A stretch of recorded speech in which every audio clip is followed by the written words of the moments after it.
सर्वांचे लाडके नेते आणि आपल्या जिल्ह्याचे परमनंट खासदार ओमदादा निंबाळकर यांच्या प्रचार सभेनिमित्त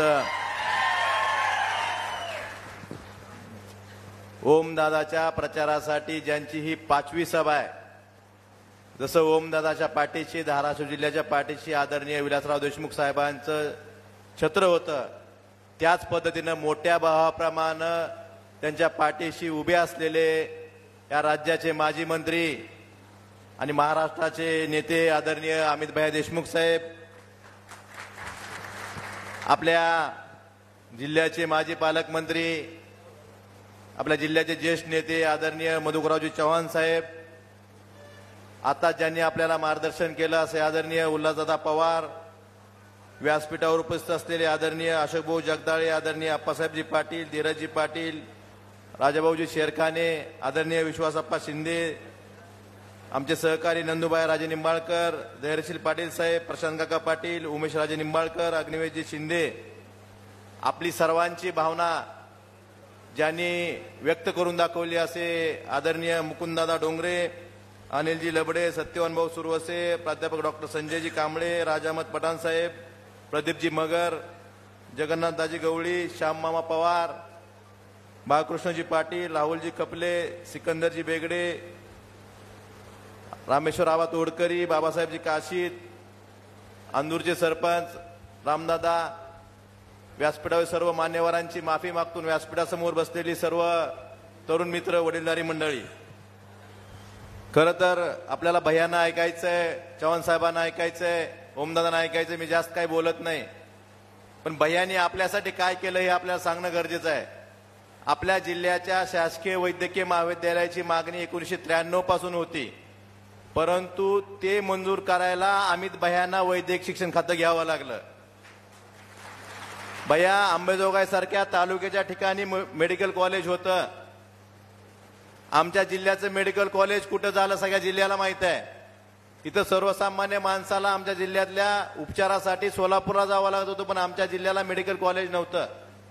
आपण ते अनेक वर्षाची मागणी आपण पूर्ण केली, त्यामुळं आपला हा धाराशिव जिल्हा आजन्म ऋणी राहील.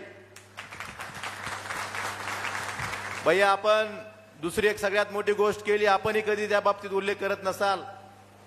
मेडिकलच्या ऍडमिशनच्या बाबतीत 70-30चा कोटा होता. आपल्या मराठवाड्यात मेडिकल कॉलेज कमी होते, ज्यांची मुलं मेडिकलला जाणार आहेत किंवा त्यांना माहिती आहे यातली, त्यामुळं आपल्या मराठवाड्यातल्या विद्यार्थ्यांना 70-30च्या कोट्यामुळे खूप चांगले मार्क असून सुद्धा मेडिकलला ऍडमिशन मिळत नव्हतं. हा आपला मराठवाड्याला अन्याय होता. मी भैया मंत्री असताना लक्षवेधी सूचना विधानभवनात मांडली आणि ती तात्काळ मान्य करून वर्षानुवर्ष जो अन्याय आपल्या मराठवाड्याच्या विद्यार्थ्यांवर होत होता तो 70-30चा कोटा रद्द करून भैयांनी आपल्या मराठवाड्याच्या विद्यार्थ्यांना न्याय दिला. भैया आपण 70-30चा निर्णय घेतल्यामुळे सर्वसामान्य माणसाची, आमच्या जिल्ह्यात बेळवाला सर्वसामान्य भाजीवाल्याची मुलं मेडिकलला लागली, शासकीय वैद्यकीय महाविद्यालयात त्यांना प्रवेश मिळाले. ही खूप मोठी उपलब्धी आपली भैया. आपण कधी स्वतः तुम्हाला जाणवत नसेल, पण सर्वसामान्य माणसांना किंवा जी मुलं तयारी करतात त्यांच्यासाठी खूप मोठी उपलब्धी आहे. भैया दुसरं मला सांगायचंय, आपल्या सरकारच्या काळात चव्हाण साहेबांनी रामदारा तलाव 7 TMC पाण्यासाठी 21 TMC पाण्यासाठी खूप वर्ष संघर्ष केला. आदरणीय विलासराव देशमुख साहेबांनी ते मंजूर केलं, परंतु घाटणे बॅरेज बांधून अनेक वर्ष झाली होती, आपला रामदारा तलाव बांधून अनेक वर्ष झाला होता, परंतु मागच्या फडणवीस सरकारनं याला प्राधान्यक्रम लावून दिला होता. घाटणे बॅरेज आणि रामदारा मधला जो पॅच आहे ह्याला प्राधान्यक्रमात समावेश नव्हता. वर्षाला 200-200 कोटी रुपये त्याचे परत जात होते, परंतु ते प्राधान्यक्रमाची खुटी लावली होती. ते खुटी काढण्याचं काम महाविकास आघाडी सरकारच्या काळामध्ये आदरणीय जयंत पाटील साहेबांनी, आदरणीय उद्धवजी ठाकरे साहेबांनी केलं, आणि त्यामुळे आज जे उद्घाटन केलं येऊन ह्याचं श्रेय फक्त महाविकास आघाडी सरकारच्या काळातला आहे. अमित भैयाच्या मंत्रिमंडळात होते, आदरणीय जयंत पाटील साहेब होते, आदरणीय उद्धवजी ठाकरे साहेबांमुळे आज आपल्याला प्राणी. खरं तर भैया त्यांनी 1 वर्ष वर्क ऑर्डर दिली नाही, नाहीतर मे 23 मध्ये ते पाणी रामदारात पडलं असतं. भैया तुळजापूरच्या विकास आराखड्याच्या बाबतीत आदरणीय विलासराव देशमुख साहेबांनी 315 कोटी रुपये दिले होते, त्यानंतर 1ही रुपया आला नाही. आमच्याकडे नुसतंच रोज PPT आणि सूचना मागवल्या जातात, अजून आराखडा फायनल झाला नाही.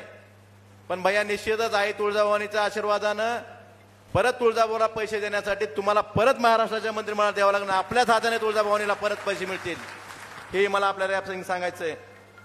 भैया शेतकऱ्यांच्या बाबतीत तर बोलायची, ह्या भाजपवाल्यांनी स्वतःच्या छातीवर हात ठेवून सांगावं आम्ही हीच गोष्ट शेतकऱ्यांसाठी केली आणि शेतकऱ्यांनी मतदान करावं. आमच्या भागात कांदा उत्पादक शेतकरी खूप मोठ्या प्रमाणावर आहे. कांद्याचे थोडे भाव वाढले की लगेच निर्यात बंदी. भैया आपल्या भागातनं सुरत चेन्नई महामार्ग जातोय.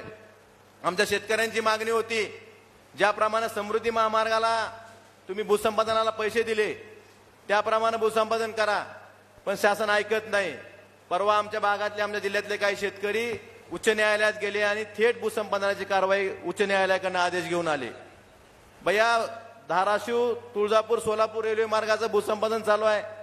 या बाबतीत सुद्धा संपूर्ण महाराष्ट्रात थेट खरेदीनं या रेल्वेचं भूसंपादन होतंय, परंतु आमच्या जिल्ह्यात हे सक्तीचं भूसंपादन केलं जात आहे. आणि ज्यावेळेस शेतकरी विचारायला जातात त्यांनाच कायदा शिकवला जातो.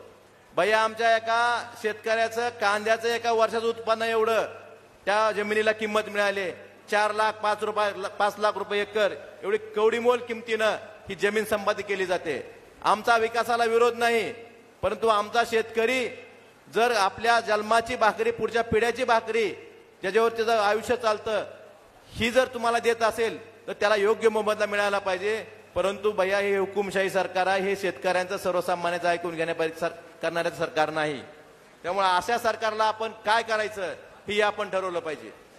भैया हा तालुका तसा आदरणीय मधुकररावजी चव्हाण साहेब, स्वर्गीय माणिकराव दादा खपले, आदरणीय बाबळगावकर साहेब, आदरणीय आलुरे गुरुजी, आदरणीय बोरगावकर साहेब, या महान लोकांनी नेतृत्व केलेला तालुका आहे.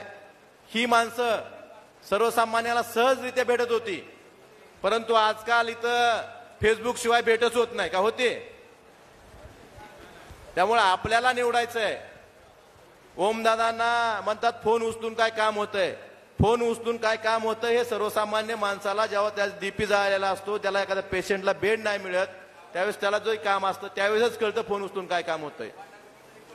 भैया ओमदादांनी देशाच्या लोकसभेत शेतकऱ्यांचे प्रश्न असू द्या, मराठा आरक्षणाचे प्रश्न असू द्या, लिंगायत समाजाला अल्पसंख्याक समाजाचा दर्जा देण्याचे विषय असू द्या, हे सर्व आजपर्यंतच्या इतिहासात कुठल्याही खासदारानं जेवढे प्रश्न पोटतिडकीने आपला खासदार बोललेला कधी बघितलाय का आपण कधी लोकसभेत ओमदादा सोडून? आपल्या ओमदादांनी आपले सर्वसामान्यांचे प्रश्न दिल्लीच्या लोकसभेत मोदी समोर बोलायची हिंमत एकाच खासदारामध्ये होती, ती ओमदादामध्ये होते. त्यामुळं आपल्याला सर्वांना भैयांचा जर आपल्याशी आशीर्वाद आहे, चव्हाण साहेबांचा आशीर्वाद आहे आपल्याला. भैया त्या समोरच्या बाजूला कौरवाची फौज आहे, पण आमच्या बरोबर 5 पांडव जरी असले तर आम्ही निश्चित विजय पांडवांचाच होणार आहे. त्यामुळे मी आपला जास्त न वेळ घेता एवढीच विनंती करतो की येणाऱ्या 7 तारखेला तुळजापूर तालुक्यातून सगळ्यात जास्त मतांनी लीड देऊन ओमदादांना आपण लोकसभेत पाठवा, एवढीच विनंती करतो. जय हिंद, जय महाराष्ट्र. धन्यवाद भैयाजी. यानंतर मी या तालुक्याचे भाग्यविधाते महाराष्ट्र राज्याचे ठीक आहे, यानंतर तुमच्या आमच्या सर्वांचे लाडके उमेदवार आदरणीय ओमदादांना विनंती करतो की आपण या ठिकाणी मार्गदर्शन करावं. ओम दादा तुम आगे बढ़ो, ओम दादा तुम आगे बढ़ो, कहो दिल से, कहो दिल से. भैया अर्धम काढा रे भैया. ही उत्साह फक्त निष्ठेचा आहे, ही उत्साह प्रामाणिकपणाचा आहे, ही उत्साह जनसामान्याचा आहे. आज या ठिकाणी लोकसभेच्या सार्वत्रिक निवडणुकीच्या निमित्तानं धाराशिव लोकसभा मतदारसंघाच्या प्रचारासाठी ज्यांनी स्वर्गीय विलासराव देशमुख साहेबांची छबी आम्हाला तुमच्यामध्ये कायमस्वरूपी दिसते, आणि साहेब गेल्याच्या नंतर मी स्वतः सुद्धा हवालदिल झालो होतो की आता आपलं कोण, आपलं कसं व्हायचं. पण भैयासाहेबनी कमी आम्हाला तुम्ही जाणवू दिलं नाही, तेवढ्याच ताकदीनं तुम्ही आमच्या पाठीमागे राहिलात. असे महाराष्ट्र राज्याचे माजी मंत्री, भारतीय राष्ट्रीय काँग्रेस पक्षाचे युवा नेते आणि भैयासाहेब खऱ्या अर्थानं या संघर्षाच्या संकटाच्या काळात जो पक्ष विलासराव देशमुख साहेबांनी वाढवला, फुलवला, त्या पक्षाशी प्रामाणिक राहून खंबीरपणे त्या पक्षाची एकाकी मोठ तुम्ही लढत आहात असे अमित भैया देशमुख साहेब. त्याचबरोबर या कार्यक्रमासाठी आवर्जून उपस्थित असलेले आणि साहेब खरं इच्छाशक्ती, उत्साह आणि आरोग्य मला वाटतं चव्हाण साहेबासारखं प्रत्येक माणसाला लाभावं. आम्हाला सुद्धा लाज होतील साहेब, आज तरुण माणसाला सुद्धा लाजवेल, तरुणांना सुद्धा लाजवेल इतका उत्साह, इतका दांडगा जनसंपर्क. मला वाटतं आता तुळजापूरच्या लोकांना सुद्धा कळालं असेल की नेमकं आपण काय गमावून बसलोय, का नाही कळालं अजून.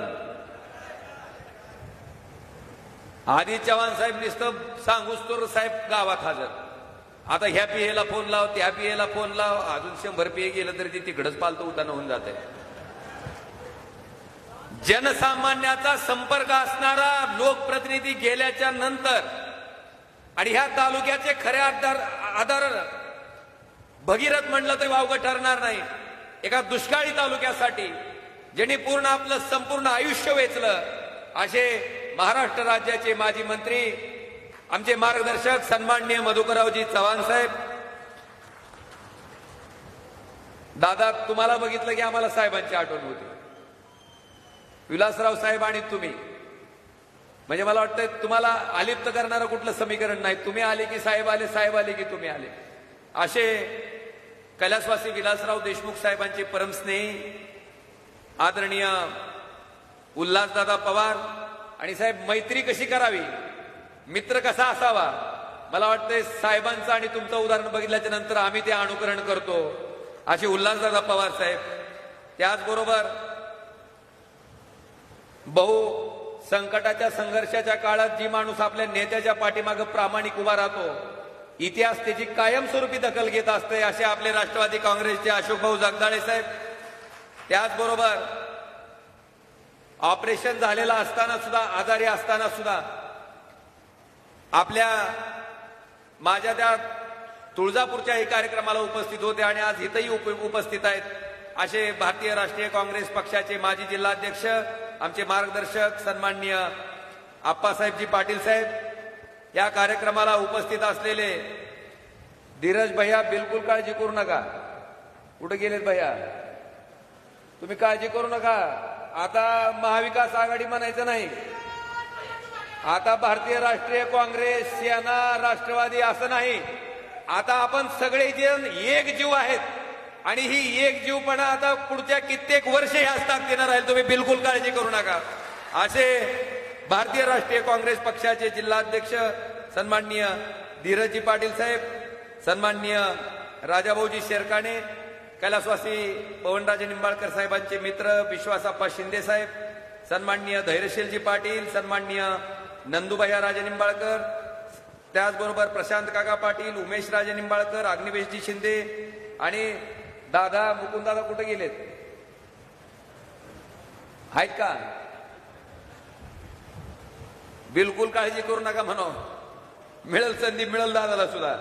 सन्माननीय मुकुंददादा डोंगरे, अनिलजी लबडे, सत्यवान भाऊ सुरवसे, प्राध्यापक डॉक्टर संजयजी कांबळे, राज अहमद पठाण, प्रदीपजी मगर, जगन्नाथ गवळी, श्याम मामा पवार, बाळकृष्ण पाटील, राहुलजी खपले, सिकंदरजी बेगडे, सुधीरजी पाटील, रामेश्वर तोडकरी, बाबासाहेब काशीद, हनुमंत गवळी, जावेद काजी, मोहित सय्यद, विलासजी शाळू, तौफिकजी शेख, शरदजी जगदाळे, गणेशजी ननवरे, प्रतीकजी रोजकरी, सर्व मान्यवर, व्यासपीठावरील सर्व मान्यवर आणि व्यासपीठाच्या समोर उपस्थित असलेले. कालची कशी होती गर्दी? साहेब विचारलं कुणाच्या सभेला आलाव? आलेल्या माणसाला बी सांगता येईना उमेदवाराचं नाव. आणि गंमत काय, गळ्यात गमजा त्या पक्षाचा, प्रचाराला कुणाच्या आलाव म्हणले हाय का व्हिडिओ दाखवायचा का? सोनारला आहे, धाराशिवला आहे मी आता सध्या. राष्ट्रवादी पक्ष कोणाचा? हा, शरद पवारचा. कोणाचा आहे? खंदानी पक्ष शरद पवारचा. बरं. तुमचं गाव कोणतं म्हणले? टाकळी करिंदर टाकळी. यावेळेस खासदार कोण होणार वाटतं तुम्हाला? ह्याच खास डोळ्यात शहरवाडीचं ओमराजे होणार. कोण होणार? कमीत कमी 2च्या पुढून येईल साहेब होते. बरं. आता तुम्ही आलाय कोणाच्या प्रचाराला? राष्ट्रवादीच्या. कोणती राष्ट्रवादी? अजित पवार गटाचे.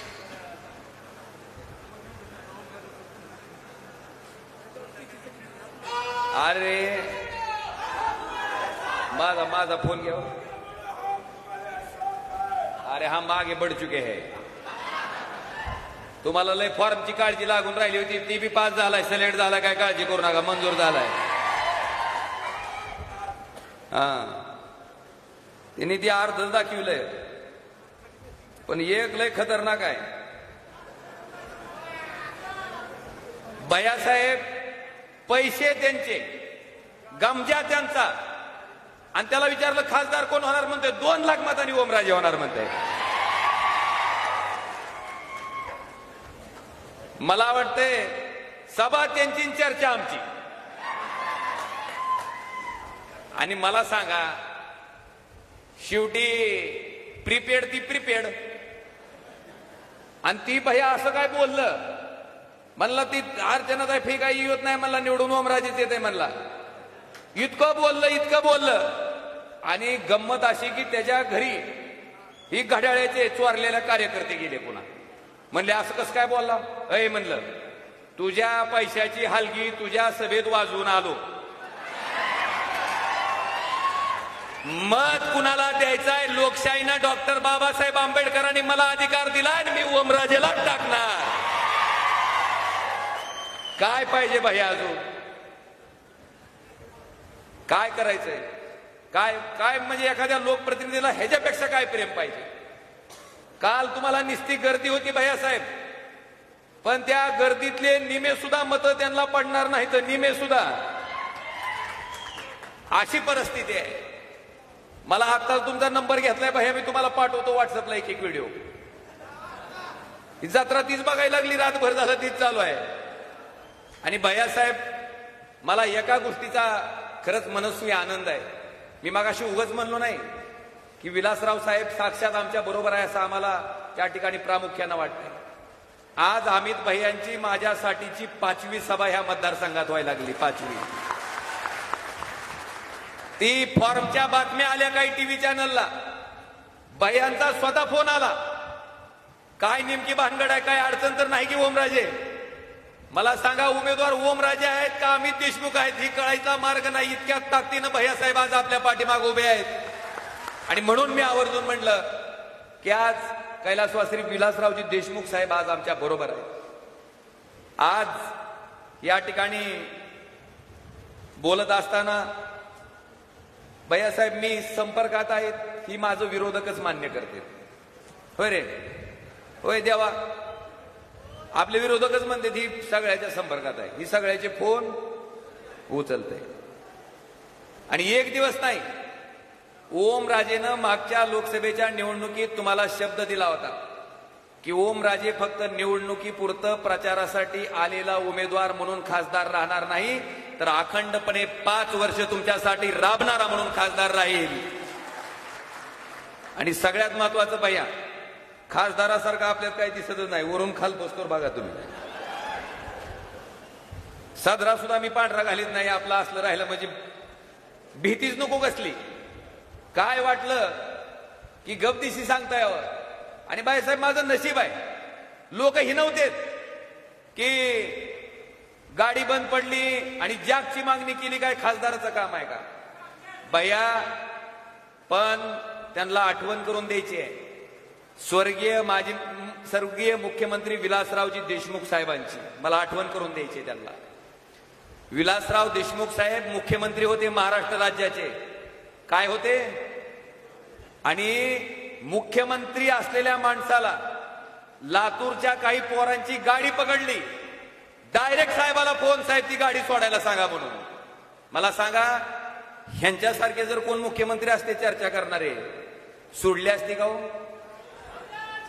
कार्यकर्त्याचा सन्मान कसा करावा, जनतेची सेवा कशी करावी, ह्याचं बाळकडूच आम्ही मुळात जर कुठून शिकलो असेल तर विलासरावजी देशमुख साहेबांकडनं आम्ही शिकलेलो आहे भैयासाहेब.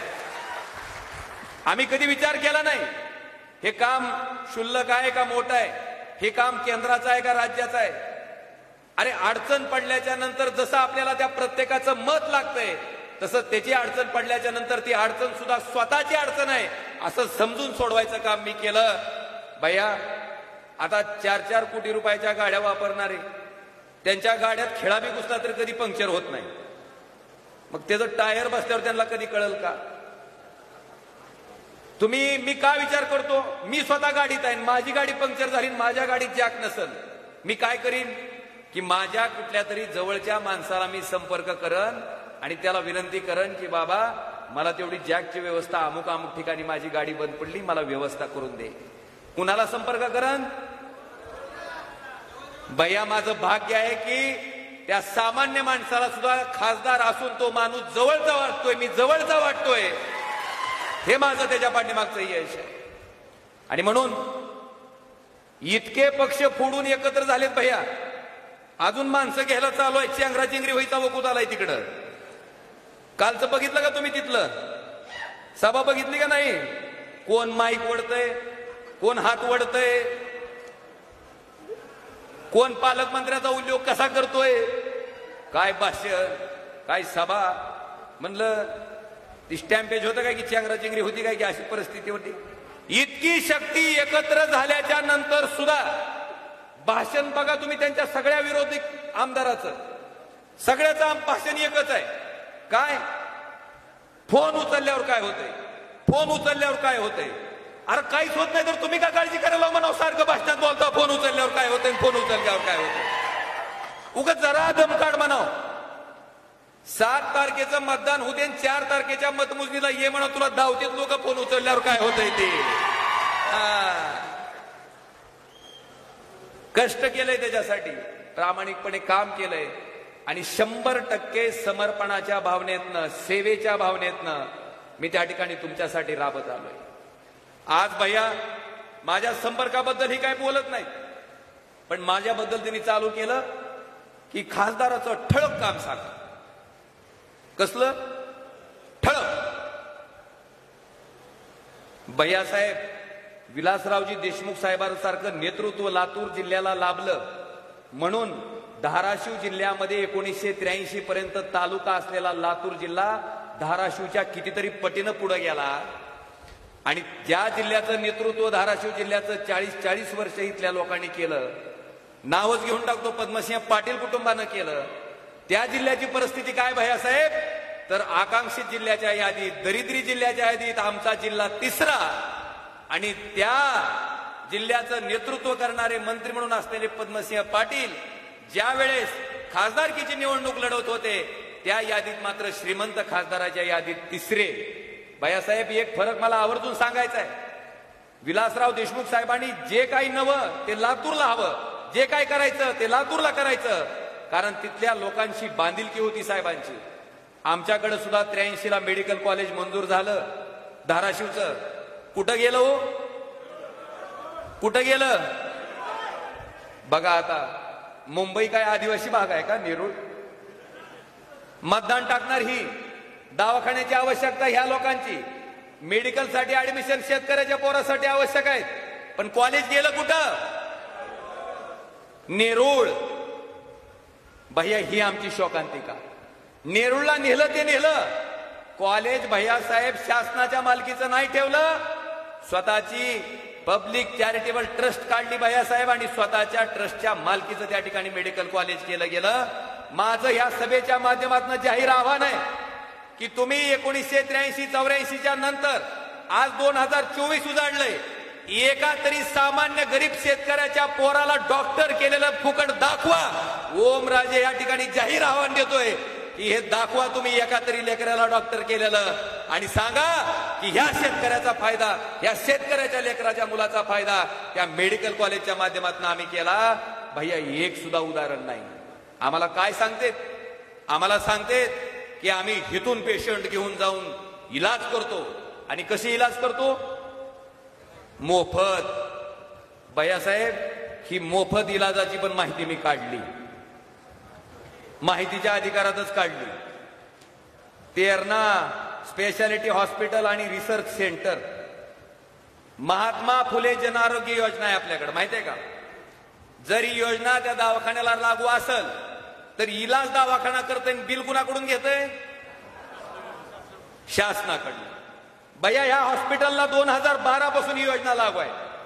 2012 मध्ये 24 पेशंटवर 25 प्रकारच्या शस्त्रक्रिया करून 2,50,750 इतके पैसे शासनाकडनं त्या ठिकाणी घेतले गेले तेरणा हॉस्पिटलला. आता गंमत खरी पुढे आहे भैया.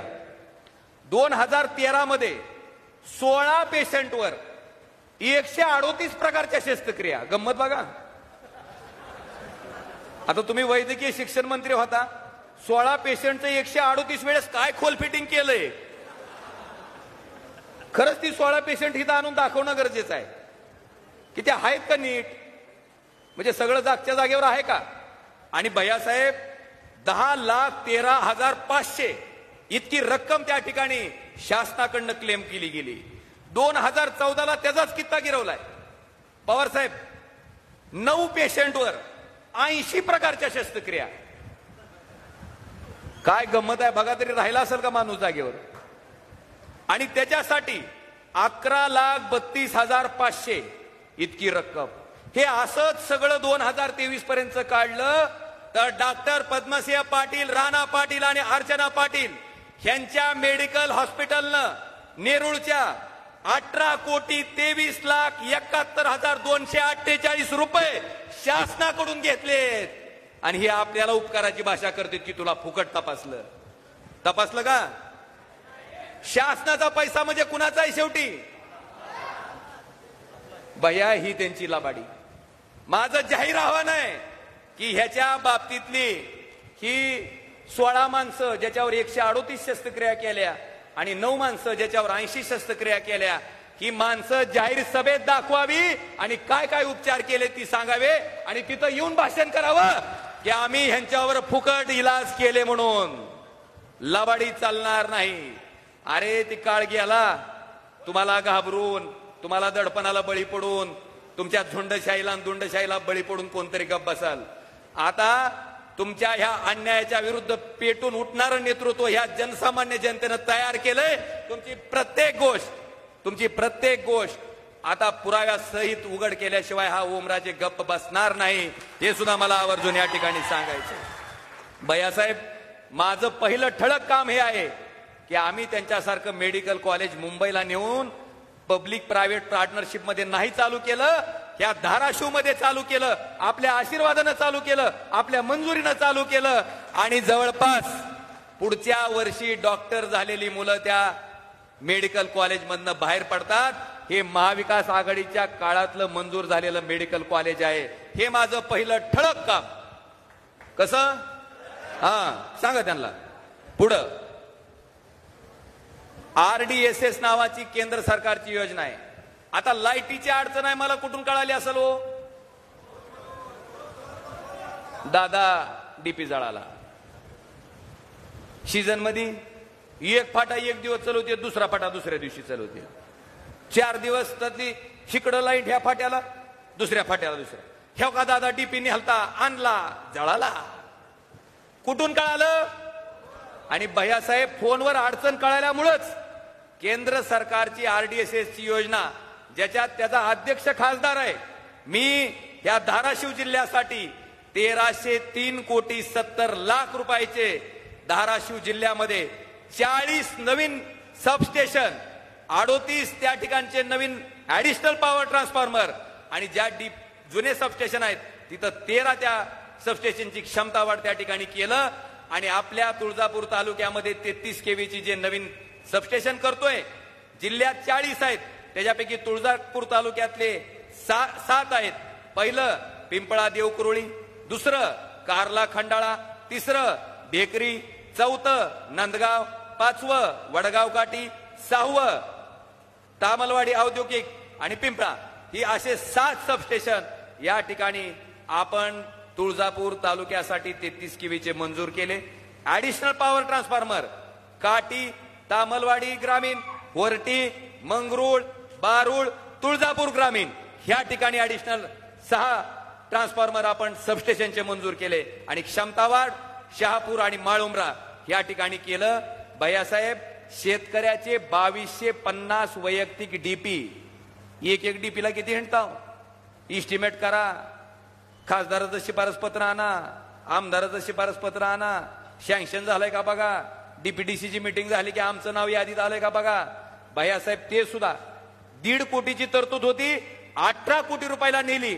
आणि मागच्या 5 वर्षात आमच्या भागातल्या 1000 शेतकऱ्याची डीपी जिल्हा नियोजन समितीमधनं त्या ठिकाणी आम्ही करून घेतलेत. भैयासाहेब, हे सुद्धा मला आवर्जून सांगायचंय. आणि जे ट्रान्सफॉर्मर तुमचे 63चे आहेत ते 100चे असे 1550 ट्रान्सफॉर्मर आपण ह्याच RDSS मध्ये करणार आहेत. आणि 2250 शेतकऱ्याचे वैयक्तिक डीपी हे सुद्धा ह्या RDSS मधून मंजूर झालेत. याच्यासाठी 1303 कोटी 70 लाख रुपये इतका निधी केंद्र सरकारच्या माध्यमातून तुमच्या खासदारांना, ज्या कमिटीचा अध्यक्ष खासदार आहे त्या खासदार ओमराजेनं तुमच्यासाठी मंजूर केलेत. हे माझं दुसरं ठळक काम.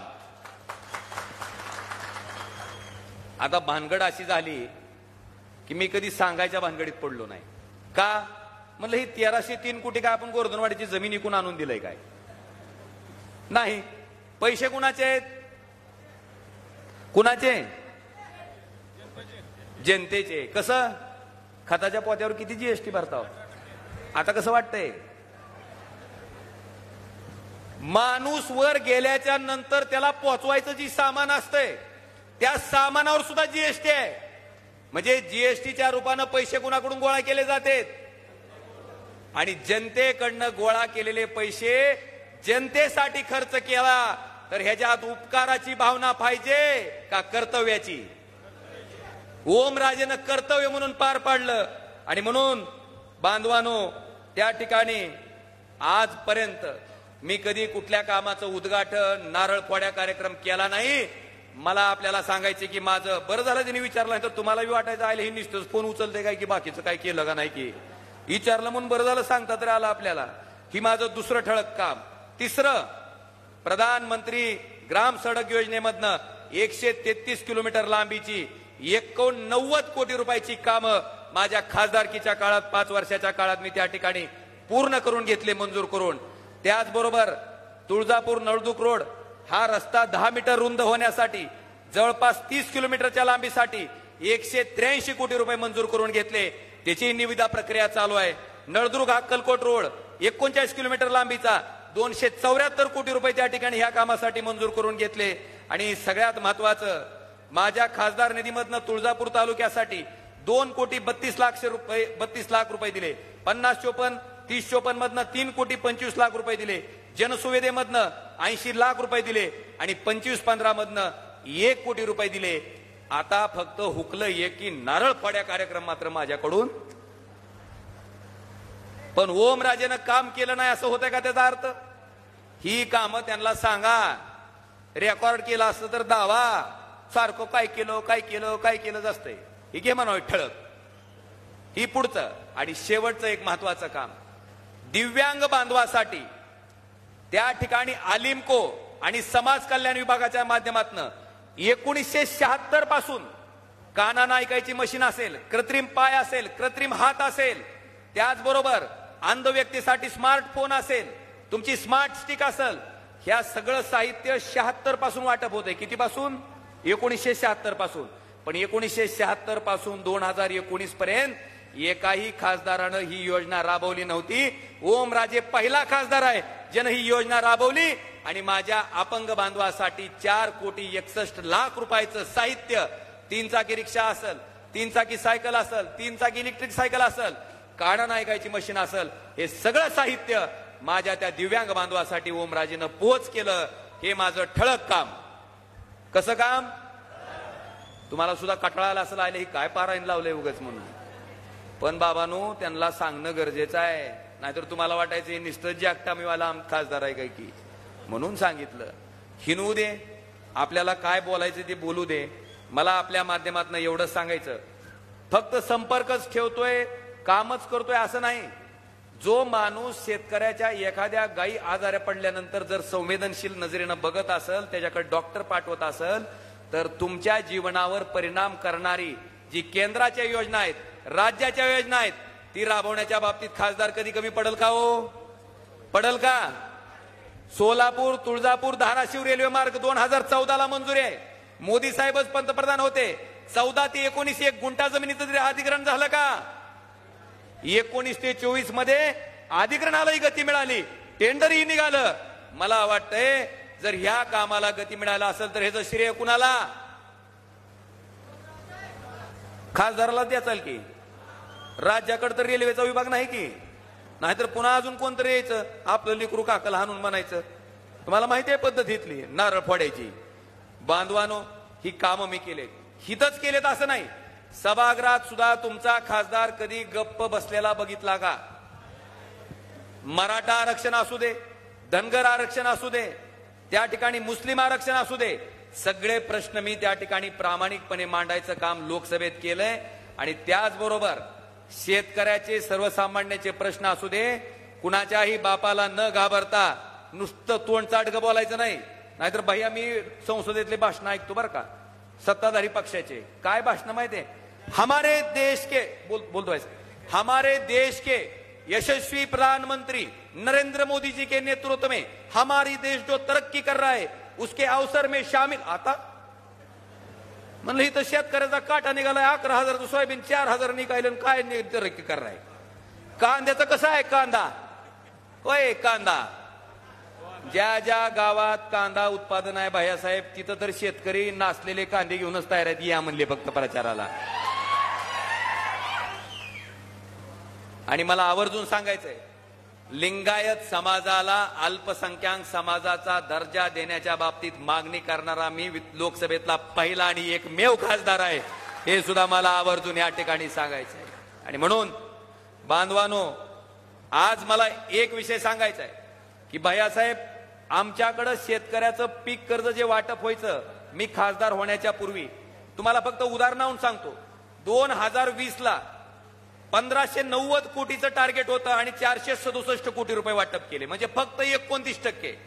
भैयासाहेब, मी खासदार झाल्याच्या नंतर त्या मीटिंग घेऊन, BLBCची मीटिंग, ब्लॉक लेवलची मीटिंग, जिल्हा लेवलची मीटिंग, शाखा लेवलची मीटिंग बँकेच्या, जवळपास ते पर्सेंटेज 2023 पर्यंत 1368 कोटीचं टार्गेट होतं, 1069 कोटी रुपये वाटले आणि 78% त्या ठिकाणी शेतकऱ्याचं कर्ज वाटप नेणारा हाच तुमचा त्या ठिकाणी बनवलेला खासदार आहे.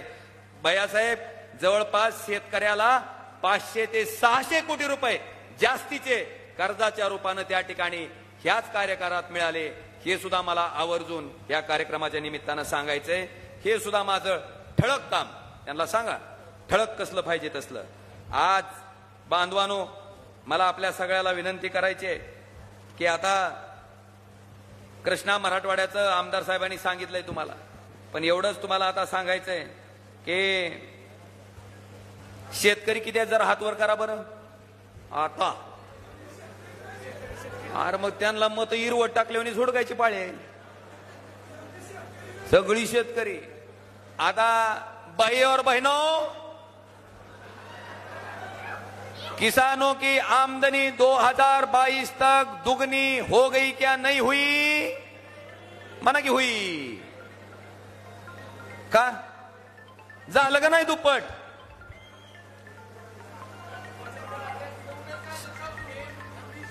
सांगतो दुप्पट हुई क्या नहीं हुई? अरे हुई म्हणा की सगळेजण. आता मी सांगतो झालं का नाही. 2014ला नांगरणाचा भाव किती होता?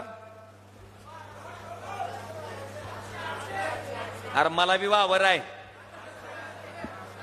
800 ते 1000 रुपये भाव होता एकरचा. आता किती आहे? मग दुपटीनं नांगरायला म्हणल्यावर दुप्पट झालं नाही का उत्पन्न? डीएपीचं खताचं पोतं 2014ला कितक्याला यायचं? 450 होतं. आता कितक्याला घेता हो? 24 मग तिपटीनं घ्यायला हो की? मग उत्पन्न दुप्पट झाल्याशिवाय तिपटीनं घ्यायला हो का? भैयासाहेब, शेतकऱ्याचं उत्पन्न दुप्पट झालं नाही, पण उलट 11,000 रुपये क्विंटलला गेलेलं सोयाबीन, पाम तेलावरचं आयात शुल्क कपात करून आणि सोया पेंड आयात करून ह्याच केंद्र सरकारनं 11,000 रुपये क्विंटलच्या सोयाबीनचा भाव 4,500 रुपयापर्यंत खाली आणला. किती? आणि कारण काय? महागाई. मला शेतकऱ्याला विचारायचंय, 11,000 क्विंटलचा भाव 4,500 रुपये आला तर क्विंटलला किती रुपयाचा फरक पडला? 6,500. तरी 500 मोदींशहाच्या नावानं सोडून टाकू, 6च धरू आपण. 6,000 एका क्विंटलला. एका एकरात किती निघतंय? 5च क्विंटल धरू. 5 सक 30. 30,000 रुपयाचं नुकसान आमच्या शेतकऱ्याचं एका एकरात झालंय. 5 एकरात किती होईल? भैयासाहेब, 1.5 लाख रुपयाचा निब्बर हाबाडा शेतकऱ्यानं खाल्लाय आणि पारावर बसून शेतकरी म्हणतोय 4 महिन्याचं 2,000 आलं. कारण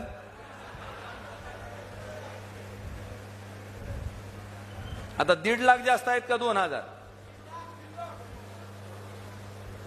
2,000 जर 4 महिन्याला असतील तर महिन्याला किती? करागी साहेब नाही तर डॉक्टर पाटील आहे बघा तिकडं. 500 महिन्याला, 500 तर दिवसाला 17 रुपये. मी शेतकऱ्याला विचारलं या 17 मध्ये रोजचं काय येतंय? शेतकऱ्यानं सांगितलं, दादा अजून 3 रुपये टाकलं की 3 इमल येतात म्हणजे. आहार शेतकरी सन्मान. मला तुम्हाला विचारायचंय शेतकऱ्यांनो, तुम्हाला ही सरकार तुमचं वाटतंय का? तुम्हाला या सरकारनं मातीत घातलंय असं वाटत नाही का? आणि अजून घोषणा, आपकी बार 400 पार म्हणा. 400 पार जर गेलं तर घरात ठेवलेलं सोयाबीन हजारानं विकायची तयारी ठेवा पुन्हा. हायच पुन्हा. मी बघतोयच पुन्हा कसं कसं होतंय ती. एवढंच नाही, कांदा 60ला गेला की कांद्यावर निर्यात बंदी. अरे आम्ही जगणं तरी मान्य करा. त्या शेतकऱ्याच्या पोराला त्या ठिकाणी त्याला मुलगी नाही, त्याला मुलगा नाही, तिचं लग्न करायचं नाही, त्याचं शिक्षण करायचं नाही, त्याला नाही का प्रपंच चालवायचा? अरे स्वतःचा प्रपंच चालवता येत नाही म्हणून स्वतःच्या गळ्याभोवती गळफास घेऊन ती शेतकरी आत्महत्या करतय. त्याचं रक्षण करायचं सोडून हे सरकार, भैयासाहेब, अदानीच्या सिमेंटचं पोतं 200ला विकत होता, आज 450 रुपये झालं, त्याचा भाव कमी करत नाही. अंबानीचं स्टील 30,000 रुपये टनानं विकत होता, आज 63,000 रुपयानं विकलं जातंय, त्याचा भाव कमी करत नाही. पण भाव कमी कुणाचा होतोय? तर आमच्या सामान्य शेतकऱ्याचा होतोय, जो आत्महत्या करतोय. का तर शेती परवडत नाही, शेतीत मंद, त्याचा प्रपंच चालवला जाऊ शकत नाही. भैयासाहेब, केंद्र सरकारची जबाबदारी होती शेतकऱ्याला मदत करणं. मला आठवण करून द्यायची की सन्माननीय शरदचंद्रजी पवार साहेबांनी 72,000 कोटीची कर्जमाफी केली ती देशातल्या शेतकऱ्याची. बरोबर आहे का नाही? आणि ह्या सरकारनं 15 लाख कोटीचं कर्ज माफ केलंय. पण कुणाचं? उद्योगपतीचं. 72,000 कोटीत जर देशातल्या सगळ्या शेतकऱ्याचं कर्ज माफ होत असेल तर 15 लाख कोटीत आपल्या देशातल्या शेतकऱ्याचं 20 वेळेस कर्ज माफ झालं असतं. किती वेळेस? फायदा कुणाला? पण कुठला अदानी, कुठला अंबानी दावा घेऊन पळायलाय आणि फाशी घ्यायलाय का? बांधवानो, ह्याचा रोख ओळखा. फार काही बोलणार नाही, बरंच पारायण झालंय. पण भैयासाहेब, आमच्याकडे लय गंमत आहे सध्या. आम्हाला पक्षाची निष्ठा सांगितली जाते.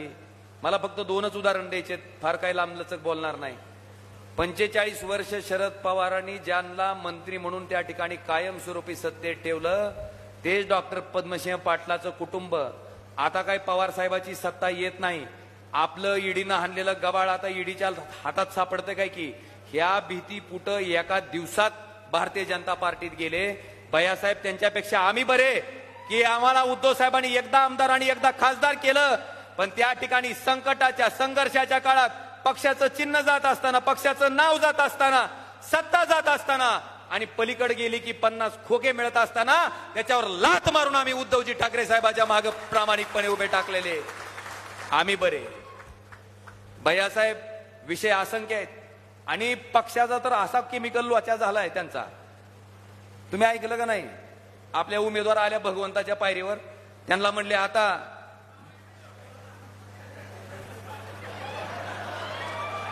राष्ट्रवादीमधून भाजपमध्ये कशासाठी गेलते? विकासासाठी. आणि भाजपमधून परत राष्ट्रवादीत कशासाठी आलेत?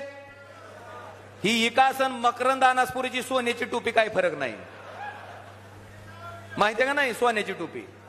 देवा देवा मला आमदार कर, तुला सोन्याची टोपी घालतो. करतोय आमदेव, देव आमदार करतोय. ही सोन्या नावाच्या पोराची टोपी घालतोय आणि तीच काढून देवाला टाकतोय. म्हणजे पद्मसिंह पाटील कुटुंबाचा विकास आणि मकरंद अनासपुरीची सोन्याची टोपी ह्याच्यात काही सुद्धा फरक नाही. आणि भैयासाहेब, आज हीच माणसं त्यांना विचारलं आल्या आल्या, मला सांगा तुम्हाला मान्य आहे का हो नवरा भारतीय जनता पार्टीत, बायको चोरलेल्या घड्याळाकडं? चोरलेली वस्तू कधी भूषणानं घेऊन हिंडताव का तुम्ही? चोरलेली असते ती, पण ही लोक भूषणानं घेऊन हिंडायलेत. कोर्टानं सांगितलंय खाली लिहा, कोर्टात केस चालू आहे, निकाल लागल्यावर ही तुमच्याकडे राहील का नाही सांगता येत नाही, लिहिलंय. आणि त्या ताईला विचारलं पत्रकाराने, ताई ताई आता तुम्ही राष्ट्रवादी काँग्रेस वाढवणार का? अय म्हणली माय मी कशाला वाढवू, म्हणली माझा नवरा तिकडे भाजपमध्ये आहे. काय म्हणली फुकट पेडा. आणि त्याच्या पुढची भानगड भैयासाहेब की ते पोरग भाषण करायले. आता एखादी आपण जर चुकीची गोष्ट केली तर आपण समर्थन करतो का कधी त्याचं? ही पक्षांतरचं बी समर्थन करतोय. ते मल्हार पाटील भाषण करत होते, काय म्हणले? आमच्या रक्तात काय राष्ट्रवादी, हृदयात. बघा भैयासाहेब, रक्तात राष्ट्रवादी, हृदयात भाजप. पोराचा दोष नाही भैयासाहेब, पोराचा दोष नाही. मला सांगा, वडील भाजपमध्ये असतील आणि आई राष्ट्रवादीत असेल तर त्याचा काय दोष आहे? त्याचा काही दोष नाही. त्याच्यामुळे हे भाषण त्याचं योग्य आहे. पण मी त्यांना एक सल्ला दिला की म्हणलं आता आईचा आणि वडिलांचा पक्ष फायनल झालाय, आता आपल्यासाठी एक संधी आहे. म्हटलं किडनीमध्ये मनसे टाका आणि शिंदे गटाला लिव्हरमध्ये टाका. म्हणजे आपल्या आई वडिलांसारखं आपण कुठल्याही पक्षात जायला रात्रीतून रिकामे आणि उद्या सांगायलाही रिकामे, माझ्या किडनीत मनसे होता आणि लिव्हरमध्ये. जमतंय का? जमतंय? हे असलं झालंय भैयासाहेब सगळं. जाऊ द्या, ही पारायण आपण 7 दिवसाचा सप्ताह घेऊन केला तरी संपणार नाही. पण तुमच्या लक्षात आलंय ना कशासाठी बोललोय? ऐ, आता आपल्याकडं खोके नाहीत, आपल्याकडं काय आहे? मला सारखं विचारते, आमच्याकडे 5 आमदार आहेत, 5 आमदार आहेत. आता थांब म्हणलं तुला दाखली. ती नाही का एक पिक्चर आहे बघा अमिताभ बच्चनचा आणि शशी कपूर का, मेरे पास बंगला है, गाड़ी है, बैंक बैलेंस है, तुम्हारे पास क्या है?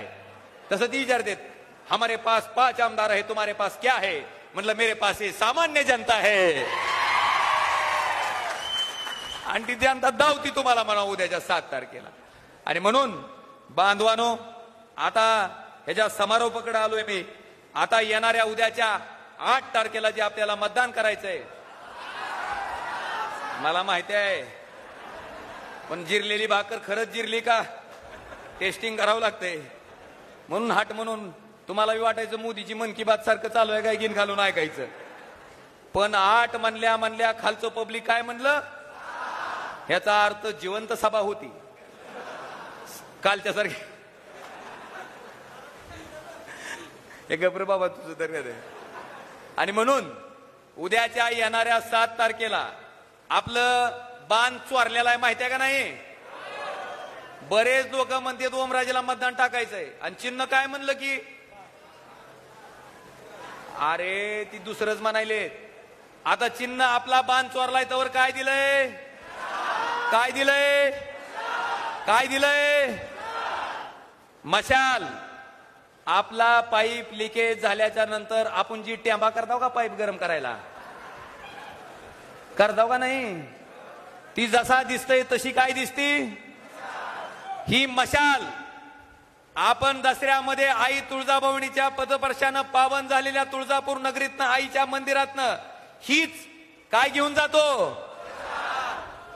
बांधवानो, येणाऱ्या 7 तारखेला ह्या मशालीच्या चिन्हापुढचं बटन दाबून आपल्या सगळ्याला तुमच्या हक्काचा, आणि मला हक्क आहे का तर मी प्रामाणिकपणे तुमच्यासाठी 5 वर्ष राबलोय आणि त्या राबण्यामुळं तुम्हाला हक्कानं मत मागतोय की उद्याच्या येणाऱ्या 7 तारखेला मशाल ह्या चिन्हापुढचं बटन दाबून परत एकदा तुमच्यासाठी राबणारा, तुमच्या हक्कासाठी भांडणारा, तुमच्या हक्काचा खासदार, तुमच्या घरातला एक सदस्य म्हणून त्या ठिकाणी ओमराजेला विजयी करा एवढं आवाहन करतो आणि माझ्या शब्दाला विराम देतो. धन्यवाद. जय हिंद, जय महाराष्ट्र. धन्यवाद दादा. अतिशय मोलाचं मार्गदर्शन आपण सर्व या ठिकाणी मतदार राजाला केलात. यानंतर मी या तालुक्याचे भाग्यविधाते महाराष्ट्र राज्याचे माजी मंत्री आदरणीय मधुकररावजी चव्हाण साहेब यांना विनंती करतो की आपण या ठिकाणी संबोधित करावं. दादा तर द्या जुबेर भाई सोडा.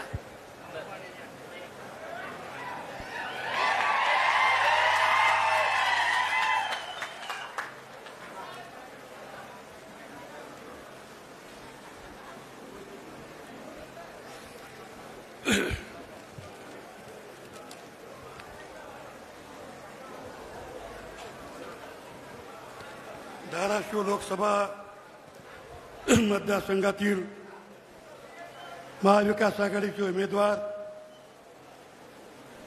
खासदार ओमराजे निंबाळकर यांची प्रचार सभेसाठी आवर्जून उपस्थित असलेले महाराष्ट्राचे माजी मंत्री, लातूर शहराचे आमदार माननीय अमित भैया देशमुख साहेब, माजी आमदार, माझे विधिमंडळातील सहकारी, उर्वरित वैधानिक विकास महामंडळाचे माजी अध्यक्ष माननीय उल्हासदादा पवार, जिल्हाध्यक्ष, माजी जिल्हाध्यक्ष आप्पासाहेब पाटील, आमचे जिल्हाध्यक्ष कैलास पाटील आमदार, काँग्रेसचे जिल्हाध्यक्ष माननीय धीरज पाटील, राष्ट्रवादीचे तालुका अध्यक्ष धैर्यशील पाटील, धाराशिवचे माजी नगराध्यक्ष नंदुराजे निंबाळकर, व्यासपीठावर उपस्थित सर्व आमचे, अजून नाव घेतलं नाही पण आमचे मंगरूळचे आमचे पाहुणे आहेत ना मिळवणी, ते अजून रागाने उठतील आमच्यावर. आमचं नाव घेतलं का कोपऱ्याबद्दल गेलं. बरोबर आहे ना? कोण? हा. त्याचप्रमाणे या विश्वासराव शिंदे, आमचे डॉक्टर, जिल्हा काँग्रेसचे अध्यक्ष डॉक्टर शापूरकर मॅडम, सर्व उपस्थित कार्यकर्ते बंधू आणि भगिनी, मी आपला काही जास्त वेळ घेणार नाही, कारण परवा दिवशीच मी हॉस्पिटलमधून बाहेर आलोय आणि डॉक्टरांनी बोलायची थोडी बंदी केलेली आहे. म्हणून मी अमित भैयाला सांगितलं की यापूर्वी काल काय जेवले ते आज लोकांच्या लक्षात राहत नाही. खरं आहे खोटं आहे? खरं आहे खोटं आहे? रात्री काय जेवले माहिती आहे का? सकाळी पूर्वी काय केलंय याचा इतिहास मी सांगत नाही, पण माननीय स्वर्गीय विलासराव देशमुख साहेबांनी हे सगळं घडवण्याकरता माझी नेमणूक मराठवाडा वैधानिक मंडळावर केली. आत्ता आमचे मित्रांनी भाषण केलं, उल्हासदादा, ते पश्चिम महाराष्ट्रातून होते, विलासरावांनी माझं नाव इथून दिलं आणि एक विदर्भाचे होते, 3 लोकांचं मंडळ, आणि याचे अध्यक्ष कोण? राज्यपाल. ते राज्यपाल कोण होते? पूर्वीचे इंदिरा गांधी श्री सहाय्यक. 3 महिन्यातून राज्यपालाकडे मीटिंग व्हायची आणि कुठला अनुशेष किती आहे मागं केल्याशिवाय पुढे चालता येत नाही. ठीक आहे, ओमराजेंनी चालू परिस्थितीचं निवेदन केलं. जर विलासराव देशमुख साहेबांनी माझी नेमणूक, मी नको म्हणून हट्ट धरून बसला होता, मला मंत्रीच करा असं सांगत होतो, पण नागपूरच्या अध्यक्षाने बोलावून सांगितलं मी जबाबदारी दिली आहे, तुम्ही घेतलीच पाहिजे. जबाबदारी घेतली आणि उल्हासदादाला माहिती आहे ते आमचे मित्र आहेत. प्रत्येक मिटिंगमध्ये आमचा वाद व्हायचा. काय दादा हो वाद होता की नाही, कुणाला किती निधी द्यायचा. अलेक्झांडर साहेब आपले अध्यक्ष होते. तरी त्यांच्या पश्चिम महाराष्ट्राची ओढ करणार, मी मराठवाड्याची करणार, विदर्भाचे 3 लोकांचं मंडळ होतं. जर विलासराव साहेबांनी त्या मंडळावर माझी नेमणूक केली नसती, आजचा विकास दिसला नसता. हे सर्व श्रेय त्यांचं हे सांगण्याकरता मी इथं.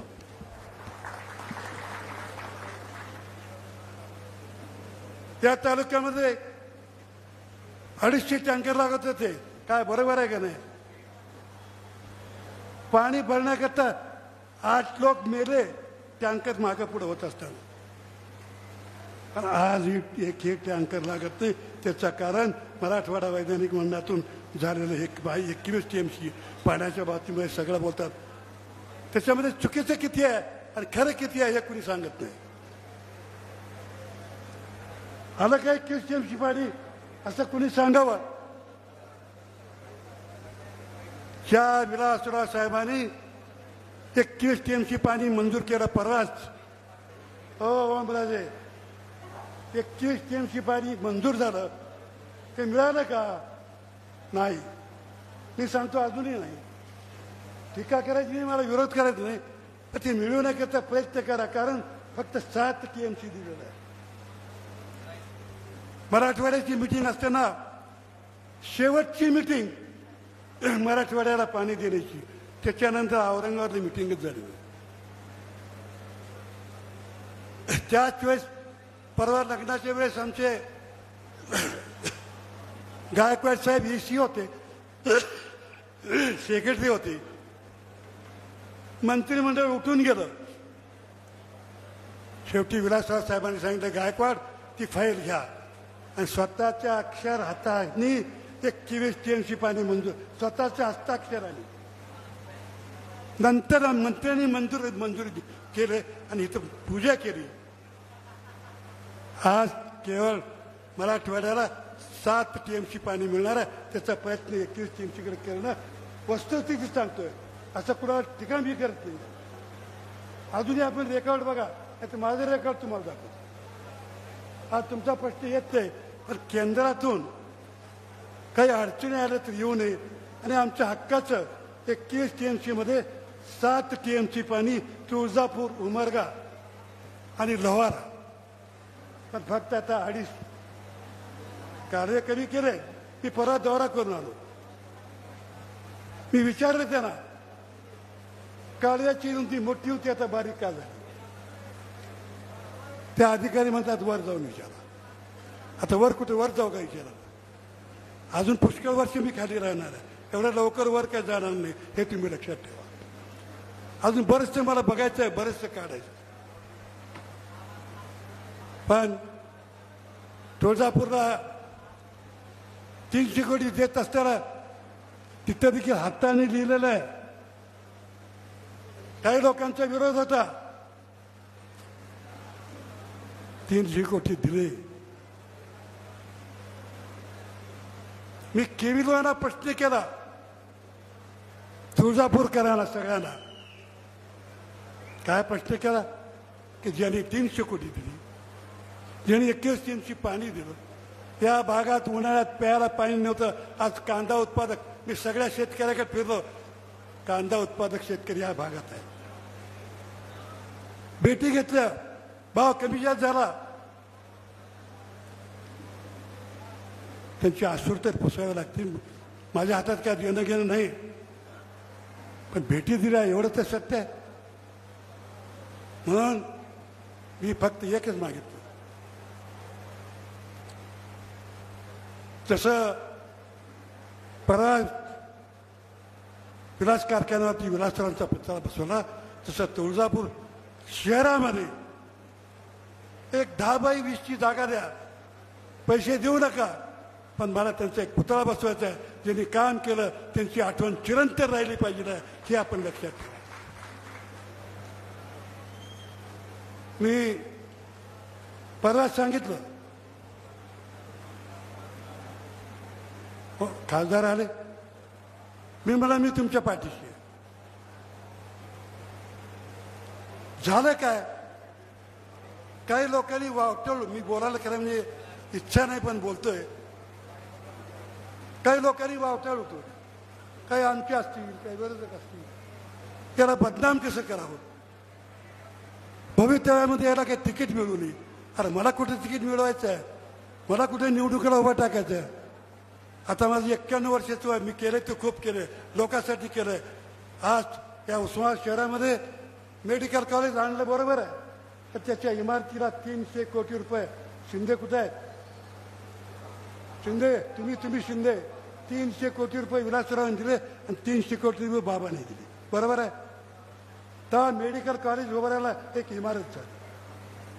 महिलांच्या हॉस्पिटलला 300 कोटी रुपये आणले.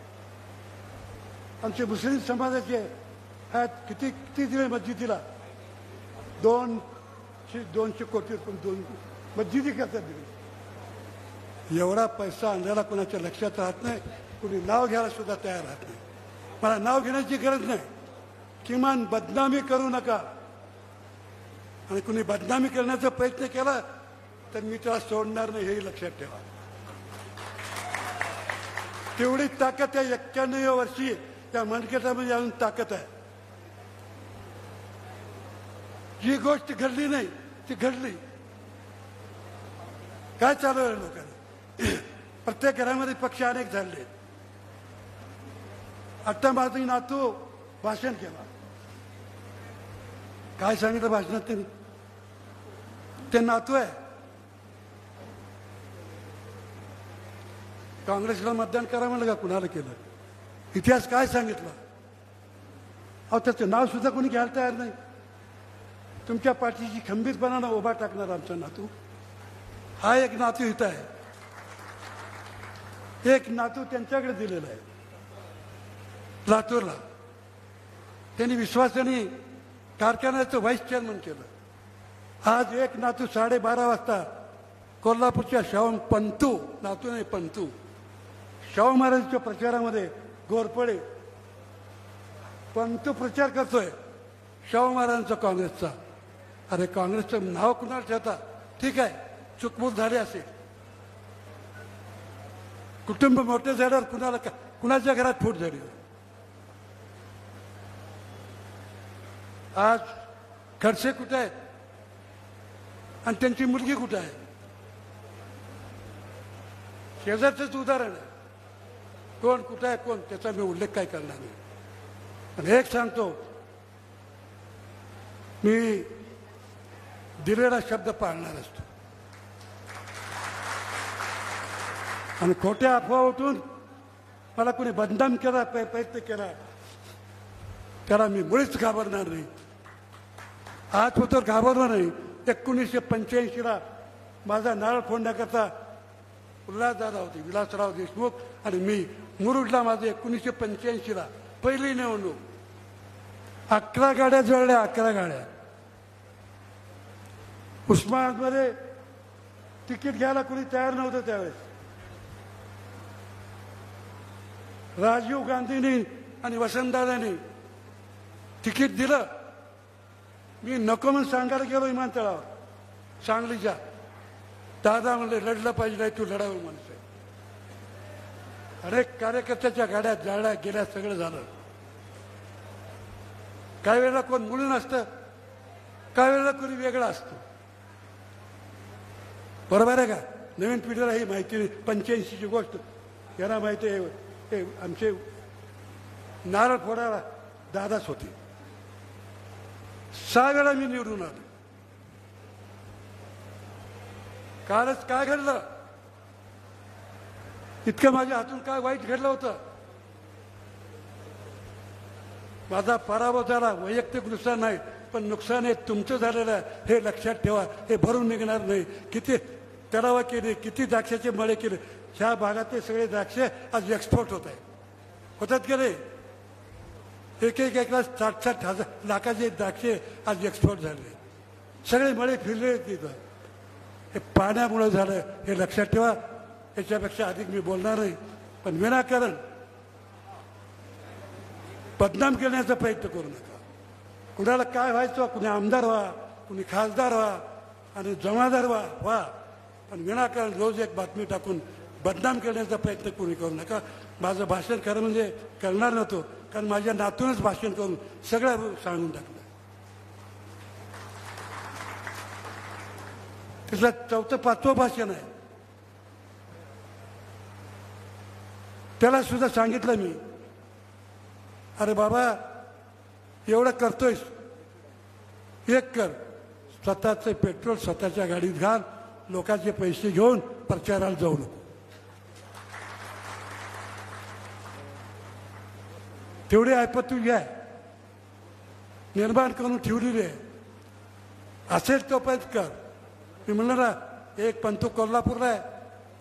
आत्ता सभेत मी ऐकत होतो, कोल्हापूरच्या शाहू महाराजांच्या प्रचाराकरता एक घोरपडे नातू आहे पंतू, तिथं भाषण करत होता. एक नातू इथं भाषण करत होता. काही लोकांनी मागच्या वेळेला अडचणीत जाऊन मला पाडण्याचा प्रयत्न केला. त्याच्याबद्दल मला या दुःख नाही आहे. मला दुःख या गोष्टीचं आहे, विकासाला खीळ बसली. विकासाला खीळ बसली. माझा पराभव म्हणजे विकासाला खीळ बसली. एवढंच बोलतो, याच्यापेक्षा मी जास्त बोलणार नाही. अमित भाई आलेले आहेत. विकासाच्या दृष्टिकोनातून विलासराव साहेबांनी सर्व गोष्टीची मला मदत केली. त्यांचा विसर आम्हाला कधी पडणार नाही. आणि त्यांनी मदत केली. पण आज आपण या आलिशान अशा ह्याच्यामध्ये विचार ऐकण्याकरता थांबलात, त्याबद्दल धन्यवाद. नमस्कार. जय हिंद, जय महाराष्ट्र. धन्यवाद साहेब. यानंतर आजच्या या प्रचार सभेचे प्रमुख अतिथी, महाराष्ट्र राज्याचे नेते, तुमच्या आमच्या सर्वांचे प्रेरणास्थान, ज्यांना आपण महाराष्ट्राचं भविष्य बघतो, ते आदरणीय अमित भैयाजी देशमुख साहेब यांना विनंती करतो की आपण संबोधित करावं. अमित भैया तुम आगे बढ़ो. अमित भैया तुम आगे बढ़ो.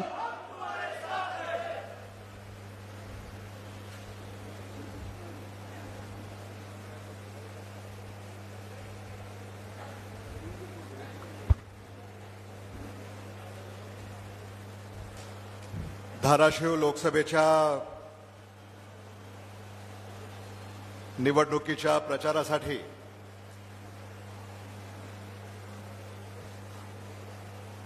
तुळजापूर तालुक्यातील तामलवाडी येथे होत असलेल्या या प्रचार सभेला ज्यांचे विचार आपण नुकतेच ऐकले, ते काँग्रेस पक्षाचे ज्येष्ठ नेते आदरणीय विलासराव देशमुख साहेबांचे स्नेही, महाराष्ट्राचे माजी मंत्री आदरणीय मधुकरराव चव्हाण साहेब, आज खास करून ओमराजे निंबाळकरांना शुभेच्छा देण्यासाठी उपस्थित असलेले आदरणीय विलासराव देशमुख साहेबांचे जिवलग मित्र, काँग्रेस पक्षाचे ज्येष्ठ नेते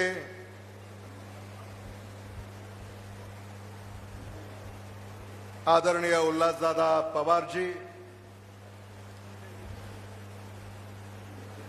आदरणीय अप्पासाहेब पाटीलजी, आदरणीय अशोक जगदाळेजी, माझे स्नेही आणि आमदार कैलाश दादा पाटील, धैर्यशील पाटील, जगन्नाथ गवळी, मुकुंदराव डोंगरे, बालाजी पाटील, राजाभाऊ शेरखाणे, श्री पठाण, विनोद वीर, अभिजित चव्हाण,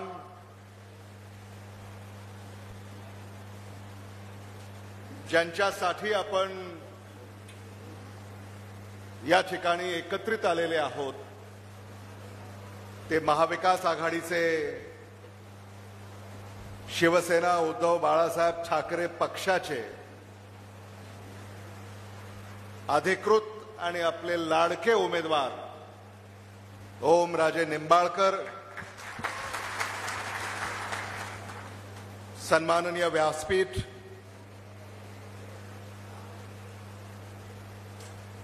महाविकास आघाडीचे उपस्थित असलेले सारे नेते कार्यकर्ते,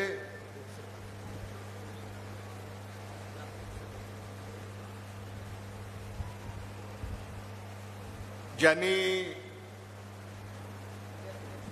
या मेळाव्याचं आयोजन करण्यासाठी पुढाकार घेतला ते माझे स्नेही धीरज पाटील आणि त्यांचे सारे सहकारी, मतदार बंधू भगिनी, पत्रकार आणि मित्रांनो,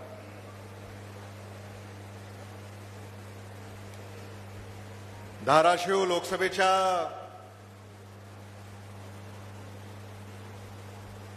निवडणुकीसाठी आपण सारे आज या ठिकाणी एकत्रित आलेले आहोत.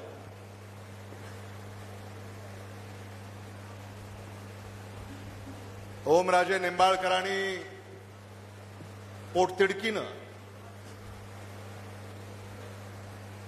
आपले विचार आपल्या पुढे मांडले.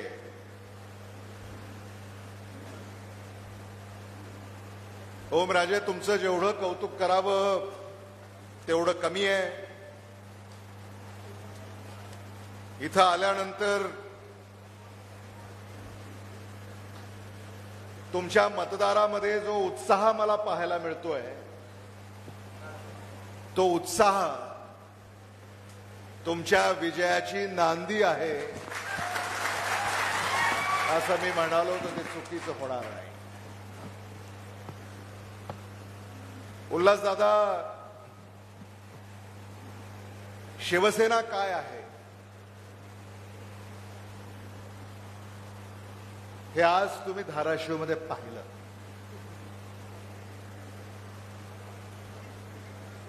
महाराष्ट्रामध्ये मुंबईनंतर शिवसेनेचा जर जोर कुठं असेल तर तो धाराशिवमध्ये आहे असं मी म्हणालो तर ते चुकीचं होणार नाही. आणि आजवर मला याचं नेमकं काय कारण आहे लक्षात आलं नाही. ओमराजे यांचं भाषण ऐकल्यानंतर आज आमच्या डोक्यामध्ये प्रकाश पडला. ओमराजे यांनी धाराशिवमध्ये एवढे पॉवर ट्रान्सफॉर्मर उभे केलेले आहेत, त्याचा सगळा करंट हा इथंच दिसतोय मला.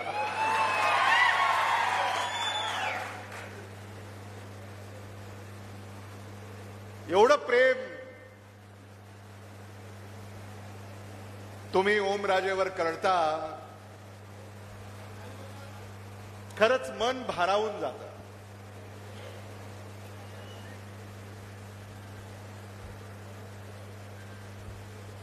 आपल्या घरातला सदस्य आहे असं वाटावं असे आपले उमेदवार आहेत.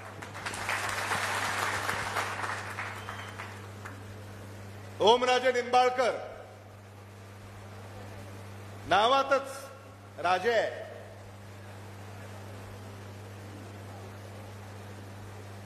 पण मी त्याला वेगळ्या अर्थानं पाहतो. ओम राजे यातील ओम इथं आहेत, पण राजे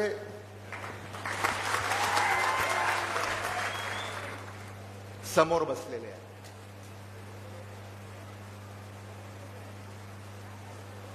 असं आपल्याला त्यांचं वर्णन करावं लागेल. आदरणीय विलासराव देशमुख साहेब आणि आदरणीय ओमराजे निंबाळकर यांचे वडील आदरणीय पवनराजे निंबाळकर यांचे देखील जीवाभावाचे संबंध राहिलेले आहेत, हे मला मुद्दामून या ठिकाणी सांगितलं पाहिजे.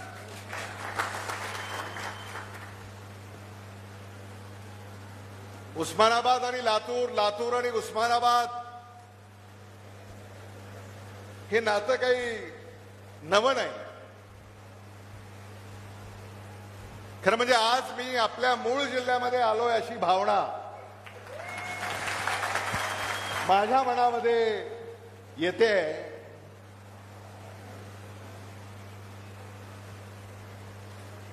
आम्ही सुद्धा उस्मानाबाद जिल्ह्याचेच. उस्मानाबाद जिल्ह्यातून लातूर तालुका हा 80च्या दशकामध्ये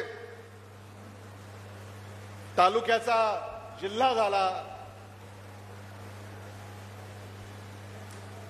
आणि उस्मानाबाद लातूर हा इतिहास सुरू झाला. आणि मागच्या काळामध्ये उस्मानाबाद लातूर अशी एक स्पर्धा असायची. उस्मानाबाद पुढं का लातूर पुढं. महाराष्ट्राच्या मंत्रिमंडळामध्ये उस्मानाबादचा नंबर लागणार का लातूरचा नंबर लागणार. मग उस्मानाबादमधून कोण, लातूरमधून कोण, हा इतिहास आपण साऱ्यांनी अनुभवलेला आहे.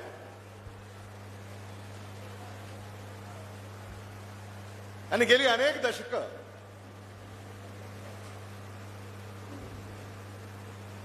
उस्मानाबाद लातूर ही चर्चा आपण ऐकलेली आहे. आदरणीय विलासराव देशमुख साहेबांना त्यांच्या कारकिर्दीमध्ये या साऱ्या संघर्षाला तोंड द्यावं लागलं. आपण एका भूमीतले, आपण एका प्रदेशातले. आज मला आनंद याचा आहे, ओमराजे, तुमच्या काळामध्ये लातूर आणि उस्मानाबाद किंवा लातूर आणि धाराशिव याचं नातं आता प्रेमाचं नातं आहे. आता हे नातं जिव्हाळ्याचं नातं आहे.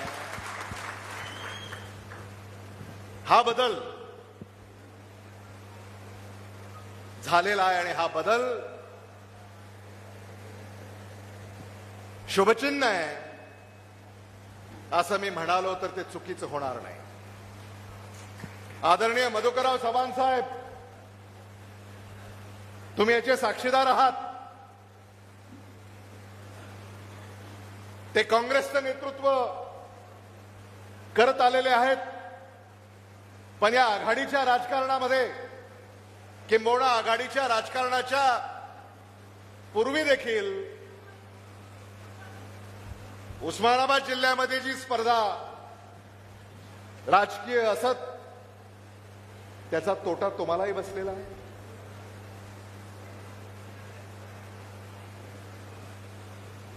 सगळी क्षमता असताना, लोकांचा पाठिंबा असताना काही मुठभर मंडळीच्यामुळे तुमच्यावरही अन्याय झालाय हे आपण अजूनही विसरलेले नाही आहोत. हे मला मुद्दामून या ठिकाणी सांगायचं आहे.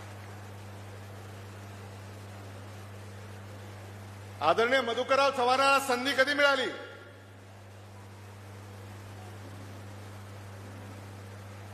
खरं तर महाआघाडीच्या सरकारमध्ये तुम्ही मंत्रीच व्हायला पाहिजे. मंत्री होता आलं नाही म्हणून मराठवाडा वैधानिक विकास महामंडळाचं अध्यक्षपद या आदरणीय विलासराव देशमुख साहेबांनी आदरणीय मधुकरराव चव्हाण साहेबांना दिलं. आणि एका अर्थानं तुमची समजूत काढण्याचा प्रयत्न त्या काळामध्ये झाला असावा असं मला विनम्रपणे या ठिकाणी मानावंसं वाटतं.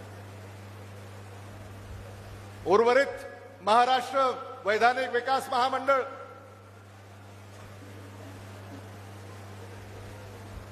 त्याचं अध्यक्षपद आदरणीय उल्हासदादा पवारांना आदरणीय विलासराव देशमुख साहेबांनी दिलं.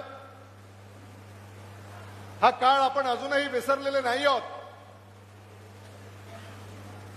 आणि आदरणीय मधुकरराव चव्हाण साहेबांची या सभेला उपस्थिती म्हणजे ओमराजे निंबाळकर तुमच्या पाठीशी त्यांचा आशीर्वाद हा खंबीरपणे उभा करण्यासाठी ते या ठिकाणी उपस्थित झालेले आहेत.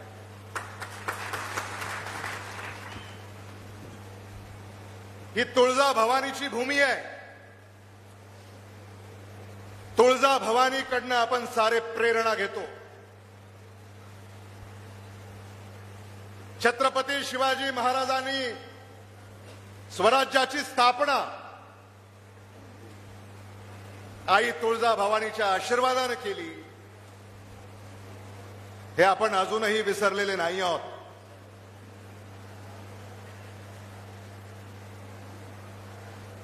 आणि म्हणून तुळजापूर धाराशिव इथे मला छत्रपती शिवाजी महाराजांचे मावळे जसे होते तसे मावळे या लढ्यामध्ये पुढाकार घेत असताना दिसतायत. आणि त्याचं जेवढं कौतुक करावं तेवढं कमी आहे. समोर खूप मोठी फौज आहे. एक मुख्यमंत्री, दोन मुख्यमंत्री, अनेक मंत्री, खूप मोठी फौज आहे. पण ओमराजे तुमच्या आणि तुमच्या कार्यकर्त्यांच्या गनिमी काव्याच्या पुढं ही सगळी फौज ही निकामी ठरेल याबद्दल माझ्या मनामध्ये कसली शंका नाही. आपल्या हक्काचा माणूस आपल्याला भारताच्या सर्वोच्च सभागृहामध्ये निवडून पाठवायचा आहे. तुम्ही त्यांना निवडून दिलं. 5 वर्ष इमाने इतबारे त्यांनी तुमची सेवा केली. महाविकास आघाडीच्या सरकारमध्ये तत्कालीन मुख्यमंत्री उद्धव बाळासाहेब ठाकरे यांच्या मंत्रिमंडळामध्ये मला वैद्यकीय शिक्षण आणि सांस्कृतिक कार्य मंत्री म्हणून काम करण्याची संधी मिळाली. आणि त्या कार्यकाळामध्ये ओमराजे निंबाळकर असतील, कैलाश पाटील असतील, यांनी तुमचं लोकप्रतिनिधित्व करत असताना सातत्यानं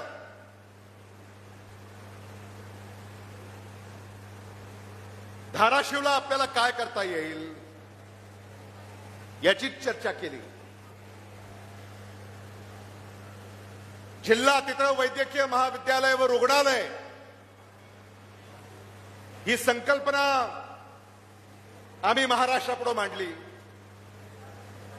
आणि मराठवाड्यामध्ये उर्वरित जिल्ह्यामध्ये वैद्यकीय महाविद्यालय व रुग्णालय याची मंजुरी देण्याची वेळ जेव्हा आली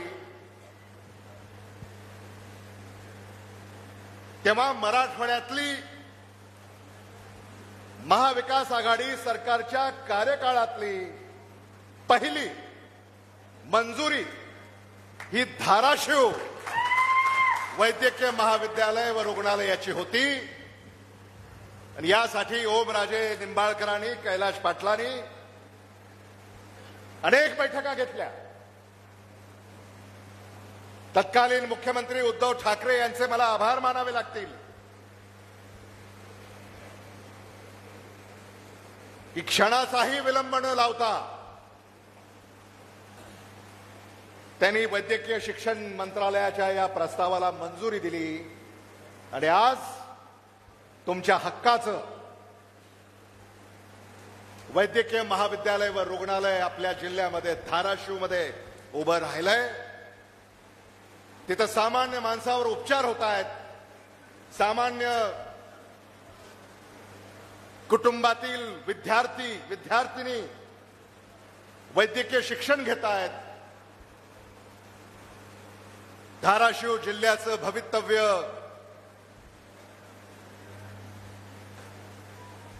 उज्ज्वल करणारी एक व्यवस्था धाराशिव वैद्यकीय महाविद्यालय व रुग्णालय याच्यामुळं या ठिकाणी अस्तित्वात आली. हे मला मुद्दामून या ठिकाणी आपल्यापुढे मांडावंसं वाटतं आणि त्याचं सारं श्रेय आपल्या उमेदवाराला ओमराजे निंबाळकरांना जातं.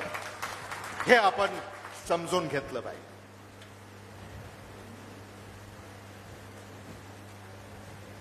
ओमराजे निंबाळकरांनी खासदार म्हणून काय केलं हे ठळक सांगा असं तुम्ही सांगितलं. आम्ही टीव्हीवरही पाहिलं आणि त्यांनी सारा पाडा वाचला तुमच्या समोर.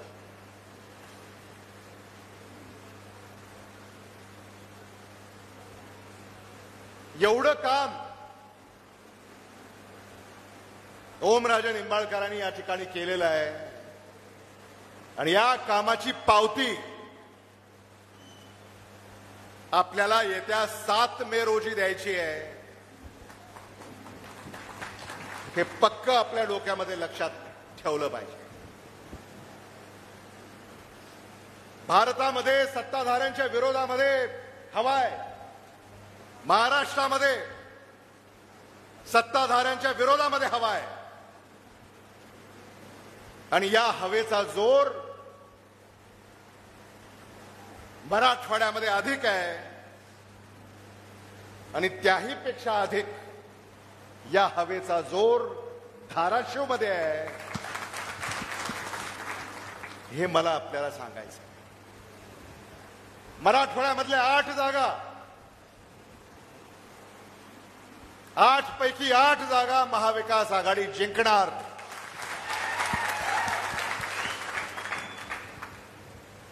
आणि मराठवाड्यातल्या काही जागा याचा निकाल आजच लागलेला आहे.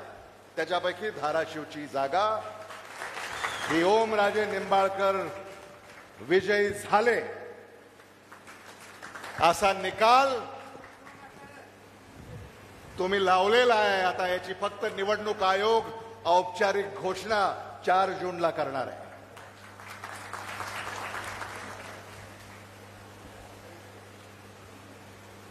धाराशिवला आपल्याला आणखी योजना आणायच्यात.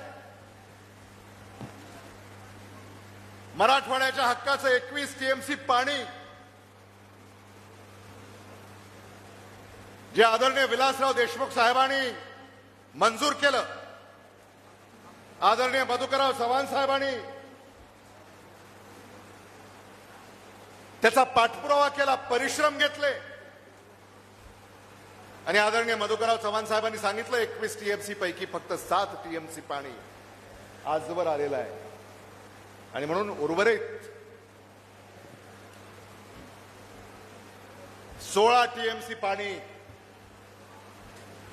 ओमराजे येणाऱ्या काळामध्ये हे आपल्याला आणावं लागेल. आणि यासाठी आम्ही तुमच्या पाठीशी खंबीरपणे उभे आहोत. केंद्राकडनं आपल्याला जलसंपदा विभागाकडनं याच्यासाठी निधी आणावा लागेल. राज्याचा काही निधी, केंद्राचा काही निधी हा खेचून आणावा लागेल. तरच हे काम जलद गतीनं पूर्ण होईल आणि सातत्यानं दुष्काळग्रस्त भागातल्या जनतेला जो त्रास होतोय त्या त्रासापासून जनतेला आपल्याला मुक्त करता येईल. हे देखील मला आपल्याला या ठिकाणी सांगायचं. धाराशिव ही तुळजाभवानीची भूमी,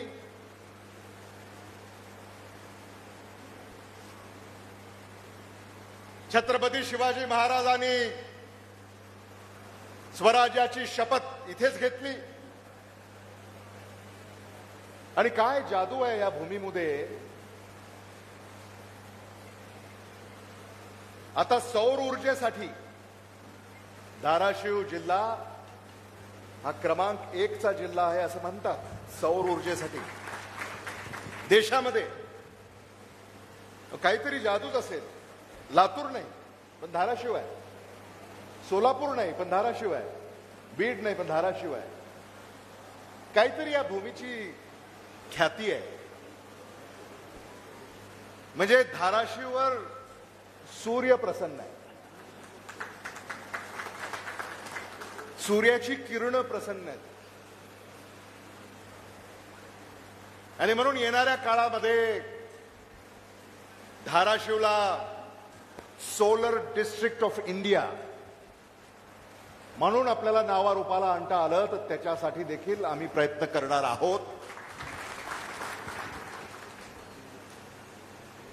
विजेचे दर आता खूप वाढत चाललेले आहेत आणि ओम राजे एकदा धाराशिव जर solar district of India, solar district of Maharashtra जर झाला तर या सोलर एनर्जीवर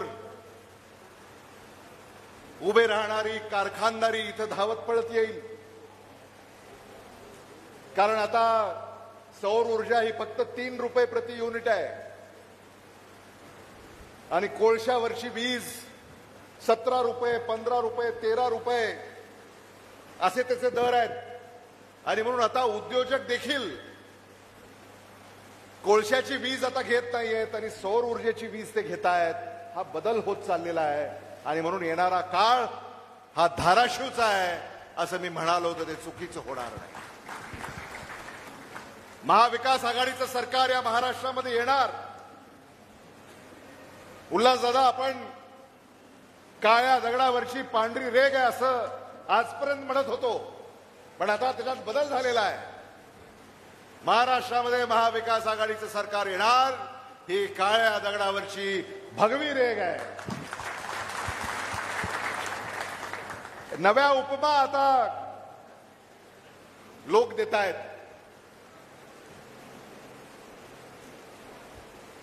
महाविकास आघाडीचं सरकार येणार का नाही? हात वर करून सांगा.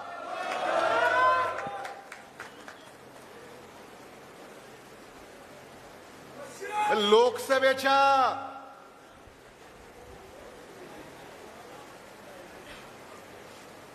मतदानातून 7 मेला ओमराजे यांच्या नावासमोरचं मशाल हे चिन्ह,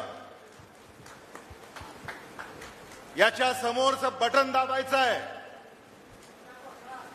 आणि काय त्या तुमच्या मताची जादू असणार आहे. तुम्ही बटन दाबलं की 2 मंत्री बाहेर निघणार आहेत.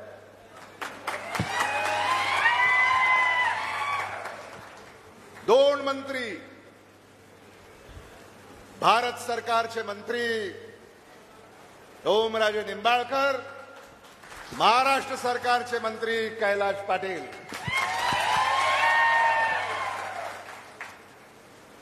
कैलाश पाटलांचं तुम्ही ऐकलं नाही का? फोडाफोडी जेव्हा या राज्यामध्ये सुरू होती, त्या फोडाफोडीचा कलंक त्यांनी आपल्या स्वतःवर लावून घेतला नाही.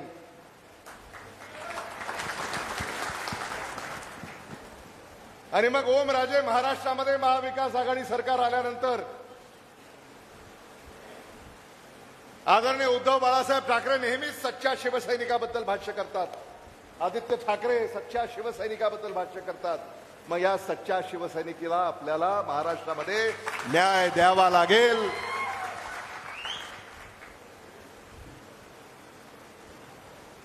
आणि या काँग्रेसची काही शिफारस जर चालली तर आम्ही आपली शिफारस नक्की करू. हे देखील ते एक झालं की दुसरं होतंय, दुसरं झालं की तिसरं होतंय, काही काळजी करू नका. ती शिफारस देखील आम्ही करू. चांगली माणसं पुढे आली पाहिजे. खरं म्हणजे ओमचं आणि कैलासचं जरा खूप कौतुक करावं लागेल. सामान्य कुटुंबातली शेतकऱ्याची ही मुलं आहेत.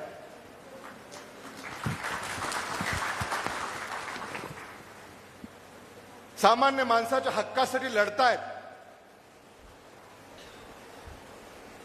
सरकार अंगावर घेतली पण सामान्य माणसाची साथ यांनी सोडली नाही.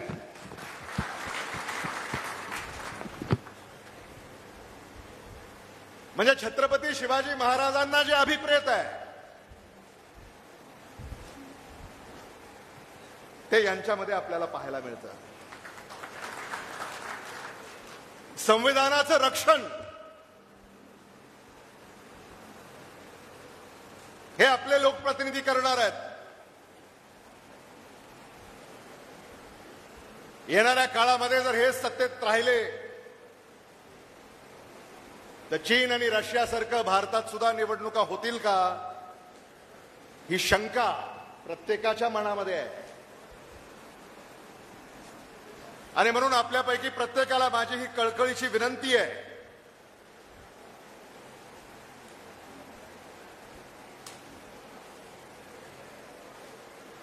की या निवडणुकीमध्ये तुमच्यापैकी प्रत्येकाला भूमिका बजावायची आहे. तुमच्यापैकी प्रत्येक जण ओमराजे निंबाळकर आहे हे समजून कामाला लागायचं आहे.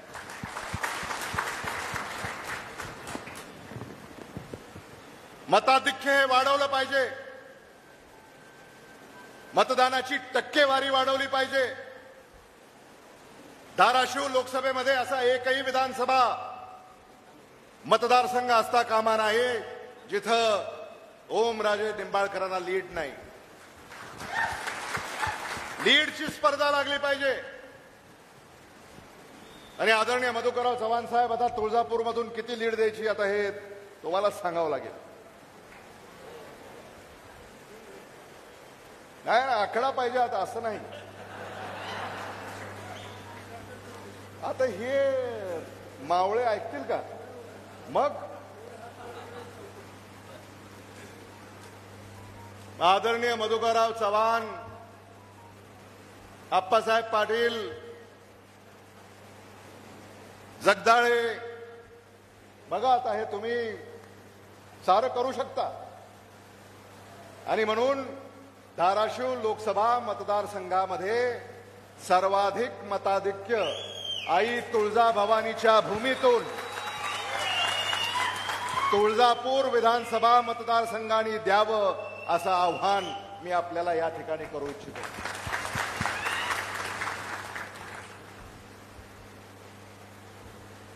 हे नाही केलं तर मग काय केलं.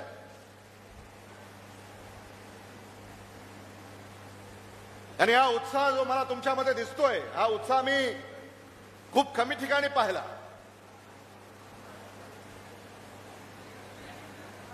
आज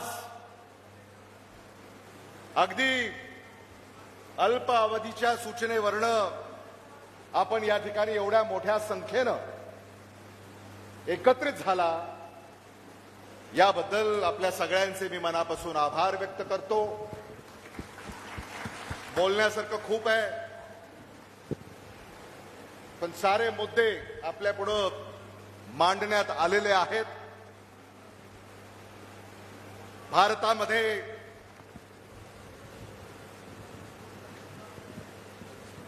सत्ताधाऱ्यांच्या पायाखालची वाळू ही घसरत चाललेली आहे.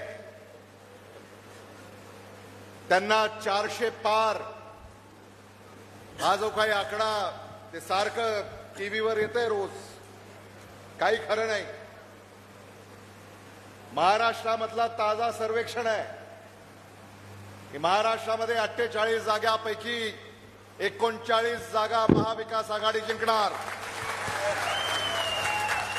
आणि महायुतीला एका आकड्यात महाराष्ट्रातला जो 72 मतदार आहे एका आकड्यातच त्यांना गुंडाळल्याशिवाय राहणार नाही, हे मला मुद्दामून या ठिकाणी सांगितलं पाहिजे. आणि म्हणून महाराष्ट्राचे उद्याचे खासदार जेव्हा निवडून जातील तेव्हा या देशाच्या सर्वोच्च सभागृहामध्ये आपल्या धाराशिवचा खासदार ओमराजे निंबाळकर निवडून गेले पाहिजेत. ही खुंगाट आपण सगळ्यांनी बाळगली पाहिजे. इथल्या उमेदवाराबद्दल न बोललेलंच बरं. आणि तुम्ही सांगितलं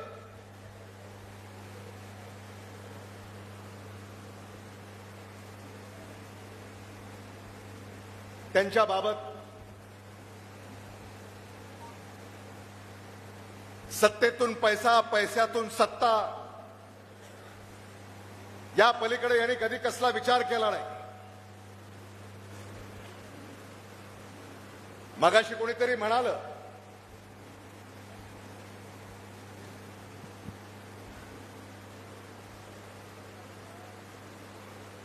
की सगळं एका कुटुंबामध्ये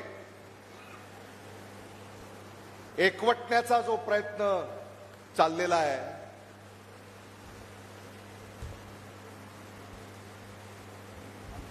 हे सामान्य माणसाला मान्य होत नाही.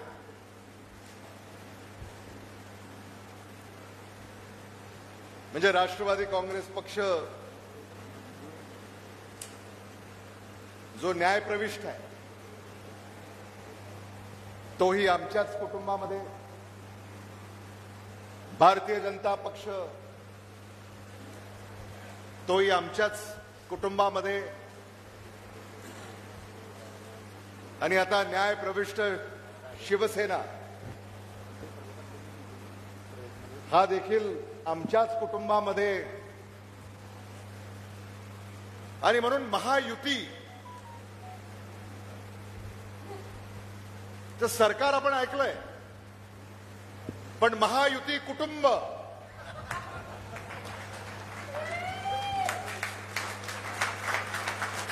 महायुती कुटुंब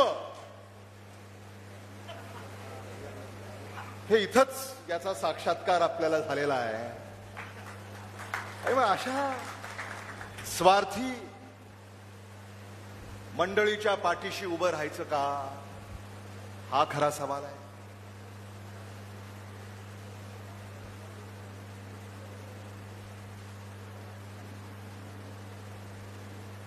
आणि महायुतीचं सरकार काय पुन्हा येत नाही, कारण ओमराजे महाराष्ट्राचा इतिहास आहे. एकदा उपमुख्यमंत्री झालेला व्यक्ती पुन्हा मुख्यमंत्री झालेला नाही. इतिहास आहे महाराष्ट्राचा. एकदा उपमुख्यमंत्री झालेला व्यक्ती पुन्हा मुख्यमंत्री झालेला नाही. हा महाराष्ट्राचा इतिहास आहे. आणि म्हणून महायुतीचे जे उपमुख्यमंत्री आहेत ते काही पुन्हा मुख्यमंत्री होणार नाहीत. आणि जे महायुतीचे मुख्यमंत्री आहेत त्यांच्या ज्या काही अडचणी आम्ही ऐकतोय,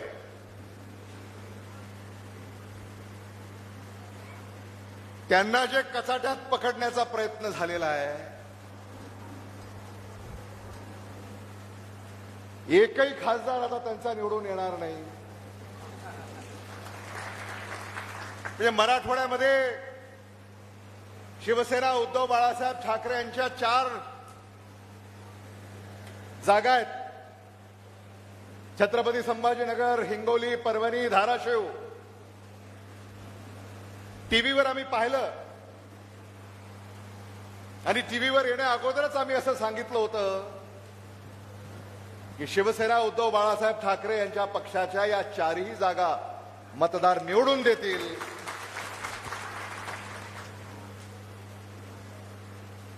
आणि म्हणून पुन्हा मुख्यमंत्री सुद्धा काही,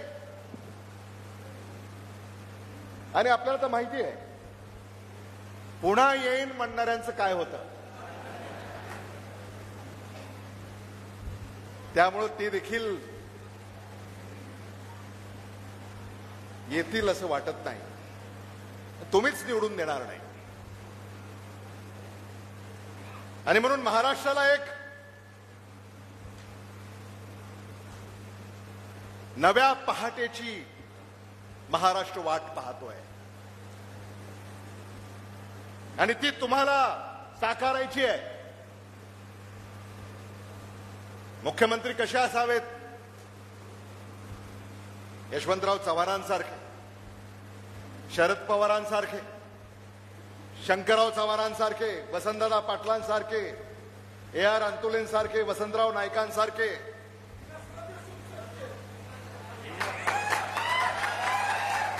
ते मला माहित होतं, पण ओमराजेकडनं आज मी बऱ्याच गोष्टी शिकलोय म्हणून त्यांना लक्षात आहे का नाही म्हणून मी ते नाव अगोदर घेतलं नाही. याचा अर्थ ही सभा जिवंत आहे. विलासराव देशमुखांसारखे, उद्धव बाळासाहेब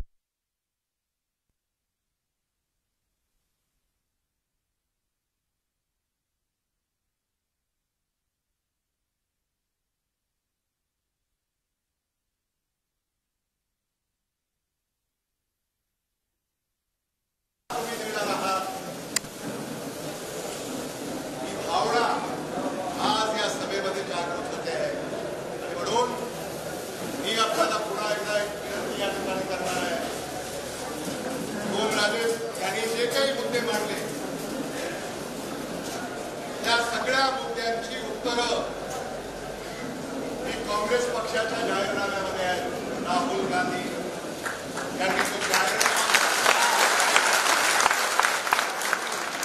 काँग्रेसचं गॅरंटी कार्ड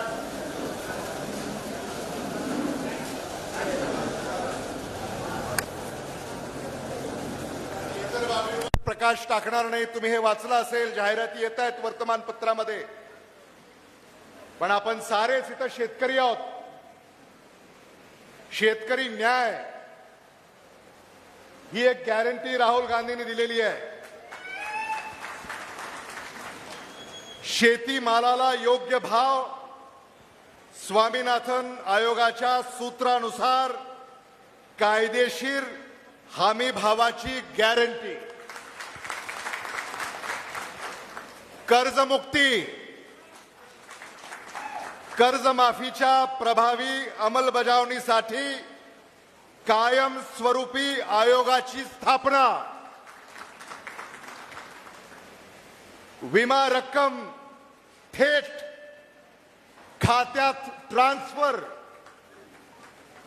पिकाचे नुकसान झाल्यावर विम्याची रक्कम 30 दिवसात थेट बँक खात्यात ट्रान्सफर करण्याची गॅरंटी, योग्य आयात निर्यात धोरण. पाम तेल बद्दल आपण जे म्हणालात, कांद्याच्या आयात बंदीवर जे भाष्य तुम्ही केलं, निर्यात बंदी जी सरकारनं केली, तर त्याच्यासाठी सुद्धा योग्य आयात निर्यात धोरण, शेतकऱ्यांच्या सल्ल्यानुसार नवीन आयात निर्यात धोरण याची गॅरंटी आणि शेतीची जीएसटीतून मुक्ती. शेतकऱ्यांना लागणाऱ्या सर्व उपकरणावरील जीएसटी काढून टाकणार ही गॅरंटी. हात बदलणार परिस्थिती.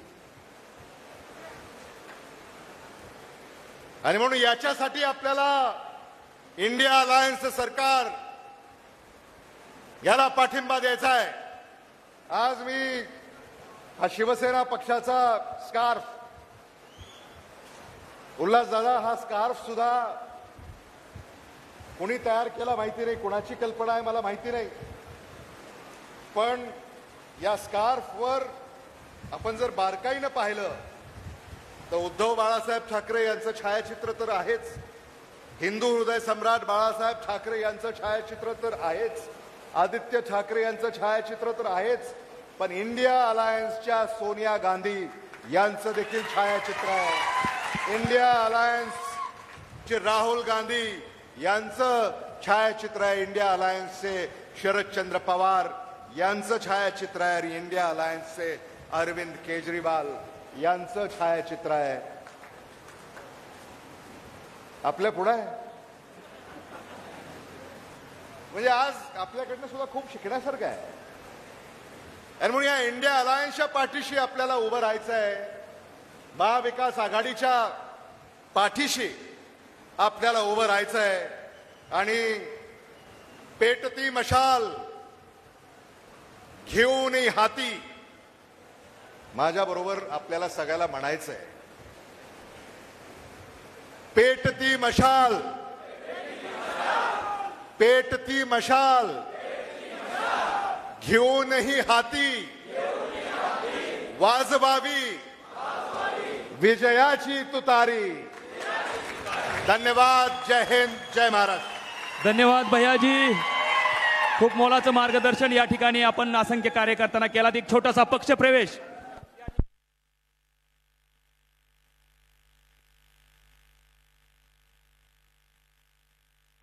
हॅलो. या ठिकाणी होणारा नगरीचे उपसरपंच